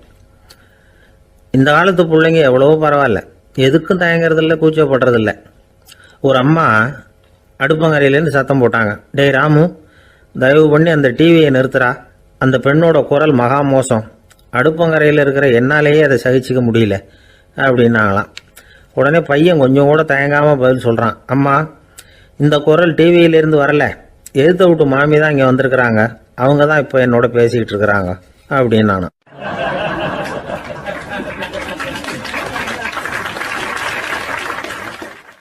ஒருத்தர் வேகமாக நடந்து போகிறார். கடத்தெருவில் ஒரு ஸ்வீட்டு கடையை பார்க்குறார். உடனே சடன் பிரேக் போட்டது மாதிரி நிற்கிறார். ஒரு ஸ்வீட் வாங்கி சாப்பிட்லாமேன்னு மனசு சொல்லுது. டாக்டர் வேணாம்னு சொல்லியிருக்கிறார், உடம்புக்கு ஒத்துக்காது, அதனால் அது வேணாம்னு சொல்லுது அறிவு. இவர் மனசு சொல்கிறத கேட்கல, அறிவு சொல்கிறபடி கேட்குறார். அதனால் மறுபடியும் வேகமாக அங்கேருந்து நடந்து போயிடுறார். அவர் நல்ல மனுஷன். மனுஷனுக்கு அறிவும் இருக்குது, உணர்ச்சியும் இருக்குது. எதுக்கு எடுத்தாலும் உணர்ச்சி வசப்பட்டுக்கிட்டு இருக்கக்கூடாது, அறிவு வசத்தில் நாம் இருக்கணும். அப்போ தான் நாம் நல்லபடியாக வாழ முடியும். இல்லைன்னா அவஸ்தை தான். மகாபாரதத்தில் சந்தனுன்னு சொல்லி ஒரு அரசன் வர்றான். அவன் ஒரு சமயம் அறிவு வசப்படாமல் உணர்ச்சி வசப்படுறான். அதாவது ஒரு நாள் கங்கை கரையில் ஒரு அழகான பொண்ணை பார்க்குறான். இவனுடைய மனசு அவகிட்ட போயிடுது. அவளை வந்து கல்யாணம் பண்ணிக்கிறதுக்கு ஆசைப்படுறான். அந்த பொண்ணு சரின்னு சம்மதிக்கிறா. ஆனால் ஒரு நிபந்தனை போடுறா. அந்த நிபந்தனைக்கு சம்மதம்னு சொன்னாதான் உன்னை கல்யாணம் பண்ணிக்குவேன்னு சொல்கிறா. சரி, அவள் போட்ட நிபந்தனை என்ன தெரியுமா? இது மாதிரி, நான் உங்கள் மனசு புண்படுற மாதிரி எந்த காரியம் பண்ணாலும் நீங்கள் என்ன ஏன்னு கேட்கக்கூடாது, நான் செய்கிற காரியத்தை தடுக்கவும் கூடாது. அப்படி நீங்கள் செஞ்சால் அடுத்த கணமே நான் உங்களை பிரிஞ்சு போயிடுவேன். இதுதான் அந்த பொண்ணு போட்ட நிபந்தனை. சந்தன அரசன் இந்த நிபந்தனையை வந்து ஒத்துக்கலாமா? இதை அறிவுபூர்வமாக யோசிச்சிருந்தா இதுக்கு கட்டுப்பட்டுருக்க மாட்டான். இந்த நிபந்தனைக்கு நான் சம்மதிக்க மாட்டேன்னு தான் சொல்லியிருக்கணும். ஆனால் அவன் அந்த நேரத்தில் உணர்ச்சி வசத்தில் இருந்தான். அதனால் நீ என்ன சொன்னாலும் சரின்னு ஒத்துக்கிட்டான். அவள் கல்யாணம் பண்ணிக்கிட்டான். இதனால் என்ன ஆச்சு? 7 பச்சை இளம் குழந்தைகளை பிறந்த உடனே அவள் கங்கையில் தூக்கி எறிஞ்சி கொல்லக்கூடிய கோர காட்சியை இவன் ஒன்று பின்னாடி ஒன்றா பார்க்க வேண்டியதாக போச்சு. கடைசியில் 8வது குழந்தை பிறந்ததுன்னு தான் அவனுடைய அறிவு மேலோங்குது. அந்த கொடிய செயலை தடுத்து நிறுத்துறான். அந்த 8வது குழந்தை தான் பின்னாடி பீஷ்மர் ஆகிறார். ஒரு பக்தி பிரசங்கத்தில் ஒரு பேச்சாளர் இந்த விஷயத்தை சொல்லிவிட்டு இன்னொரு விஷயமும் சொன்னார். அது என்னன்னா, சந்தனும் மன்னன் அறிவுக்கும் உணர்ச்சிக்கும் நடுவில் அகப்பட்டு தவிச்சதுனால அவன் வம்சத்தில் வந்த கௌரவர்கள் வந்து உணர்ச்சி வசப்பட்டாங்க, பாண்டவர்கள் வந்து அறிவு வசப்பட்டாங்க அப்படின்னு சொன்னார். மனுஷனுக்கு உணர்ச்சியை விட அறிவு மேலோங்கி இருக்கணுங்கிறது சரிதான். ஆனால் அந்த அறிவை வந்து எப்படி உபயோகப்படுத்துகிறோங்கிறது முக்கியம். ஒருத்தர் சொன்னார், சார் இன்னைக்கு கோயம்புத்தூரில் ஒரு கல்யாணம், அதுக்கு நான் போக முடியலேன்னு நினைக்கும் பொழுது மனசுக்கு ரொம்ப வருத்தமாக இருக்குது சார் அப்படின்னார். ரொம்ப உணர்ச்சி வசப்பட்டார்.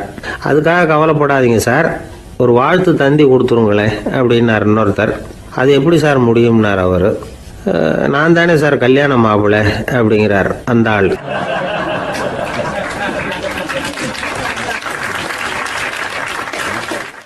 ஒரு ஊரில் ஒரு ஆள் இருந்தான். அவனுக்கும் அவன் மனைவிக்கும் சண்டை. இவன் கோவிச்சுக்கிட்டு வீட்டை விட்டு வெளியில் வந்துட்டான். நேராக தன்னுடைய நண்பன் ஒருத்தனை தேடிட்டு போனான். அந்த நண்பன் எப்படின்னா, எதுக்கும் அசர மாட்டான், எப்பவும் மகிழ்ச்சியாக இருப்பான். அவங்ககிட்ட போய் இவன் யோசனை கேட்டான். அது சரி, நீ எப்படி எப்பவும் மகிழ்ச்சியாக இருக்கிற, என்னால் அப்படி இருக்க முடியலையே அப்படின்னு கேட்டான்.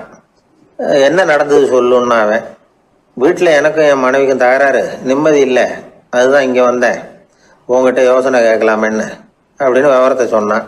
அதை கேட்டுட்டு அதுக்கப்புறமா இவன் சொன்னான், இந்த பாருப்பா, இது ஒன்றும் பெரிய விஷயம் இல்லை, எனக்கு 2 மனைவிகள், 2 வீடு. ஒரு வீட்டில் சண்டை வந்துட்டுதுன்னா நேராக இன்னொரு வீட்டுக்கு வந்துடுவேன், இங்கே சண்டை வந்துட்டுதுன்னா நேராக அங்கே போயிடுவேன். 2 குடும்பம் இருக்கிறதுனால இப்படி ஒரு வசதி, இதுதான் என்னுடைய மகிழ்ச்சியின் ரகசியம் அப்படின்னு நானா. ஓ அப்படியா விஷயம், இப்போ புரிஞ்சுக்கிட்டேன், உன்னுடைய யோசனைக்கு ரொம்ப நன்றி அப்படின்னு சொல்லிவிட்டு அவன் திரும்பி வந்துட்டான். அங்கே எங்கே தேடினான். ஒரு வாரத்துக்குள்ளே இன்னொரு பொண்ணை தேடி கண்டுபிடிச்சி கல்யாணம் பண்ணிட்டான். இப்போ இவனுக்கும் 2 வீடு ஆயிட்டுது. அதுக்கப்புறம் என்னாச்சு தெரியுமா, இவன் 2வதாக கல்யாணம் பண்ணிக்கிட்டு வந்தானே, இந்த செய்தி முதல் மனைவிக்கு தெரிஞ்சு போச்சு. போனான், அது கழுத்தை பிடிச்சி வெளில தள்ளி விட்டு கதவை சாத்தி விட்டுது. இனிமேல் இந்த பக்கம் வராத, எனக்கு தெரியாமல் எப்படி நீ இன்னொரு கல்யாணம் பண்ண அப்படின்னு சொல்லி அடித்து விரட்டி விட்டுது. இவன் அதனால் என்ன பரவாயில்லன்னு 2வது மனைவி வீட்டுக்கு போனான். அங்கே பார்த்து, நீ எனக்கு கல்யாணம் பண்ணுறதுக்கு முன்னாடி ஏற்கனவே உனக்கு கல்யாணம் ஆச்சுங்கிற விஷயத்த ஏன் என்கிட்ட சொல்லலை அப்படின்னு சொல்லி அதுவும் கழுத்தை பிடிச்சி வெளில தள்ளி விட்டுது. இவன் வீதிக்கு வந்துட்டான். இங்கேயும் போக முடியல, அங்கேயும் போக முடியல. என்ன இது, அவன் சொல்லி கொடுத்த யோசனை ஒன்றும் சரியாக வரலையே அப்படின்னு யோசனை பண்ணிக்கிட்டே நடந்தான். வழியில் ஒரு பாழடைஞ்ச மண்டபம். சரி, இன்னைக்கு ராத்திரி இங்கேயே படுத்துருவோம், வேற எங்கேயும் போய் படுத்து தூங்க முடியாது, அதான் 2 பேரும் விரட்டி விட்டாங்களே, என்ன பண்ணுறது அப்படின்னு சொல்லி அந்த மண்டபத்தில் போய் ஒரு தூணில் ஓரமாக சாஞ்சி உக்காந்தான். அப்போ எதிர்த்தாப்புல இன்னொரு தூண் ஓரமாக யாரோ அசைகிறது மாதிரி தெரிஞ்சுது, லேசான இருட்டில். யாரப்பா அது அப்படின்னு கிட்ட போய் பார்க்குறான். அப்புறம் தான் தெரியுது, அவன் யார் தெரியுமா, இவனுக்கு யோசனை சொன்னான்ல 2 கல்யாணம் பண்ணிக்கணும்னு சொல்லி, அவன் அங்கே படுத்து கிடக்குறான். டேய் நீ எப்படிறா இங்கே வந்த அப்படின்னா, 2 வீட்லேயும் சண்டை வந்துட்டுது, அதுதான் இங்கே வந்தேன் படுத்து தூங்கலாமேன்னு அப்படின்னா. 2 வீடு இருக்கிறது சௌரியம்னு என்கிட்ட சொன்னியப்பா அப்படின்னா இவன். நான் அப்படி சொன்னதுக்கு ஒரு காரணம் உண்டுன்னா அவன். என்னடா காரணம்னு கேட்டான். அது வேற ஒன்றும் இல்லை, தினமும் ராத்திரி இல்லை இந்த மண்டபத்தில் தனியாக படுக்கிறதுக்கு எனக்கு பயமாக இருந்தது, எனக்கு ஒரு துணை தேவைப்பட்டது, அதுக்காக தான் உங்ககிட்ட அப்படி ஒரு யோசனை சொன்னேன். இப்போ நீயும் வந்ததுனால எனக்கு துணை கிடைச்சிட்டுது. இப்போ நம்ம 2 பேரும் துணையாக இங்கே படுத்துக்கலாம், நீ அந்த தூணில் சாஞ்சிக்கோ, நான் இந்த தூணில் சாஞ்சிக்கிறேன் அப்படின்னு சொல்லி படுத்து தூங்க ஆரம்பிச்சிட்டானோ. அதாவது நம்ம வாழ்க்கையில் முடிவுகள் எடுக்கிற விஷயத்துல இந்த ஆள் மாதிரி தான் பல பேர் நடந்துக்கிறோம் அப்படிங்கிறார்.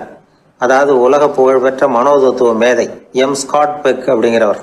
அதாவது வீட்டுக்கு தேவையான பொருள்கள் வாங்குறதுலேருந்து கல்யாணம் பண்றது, வீடு கட்டுறது வரைக்கும் அடுத்தவங்க பேச்சை கேட்டு வீணா போறவங்க தான் அதிகம். அறிவுரை கேட்கறதுல தப்பு இல்லை, ஆனா அதுக்கப்புறம் அதை பத்தி சரியா சிந்திச்சு பாக்குறது இல்லை, அதுதான் தப்பு.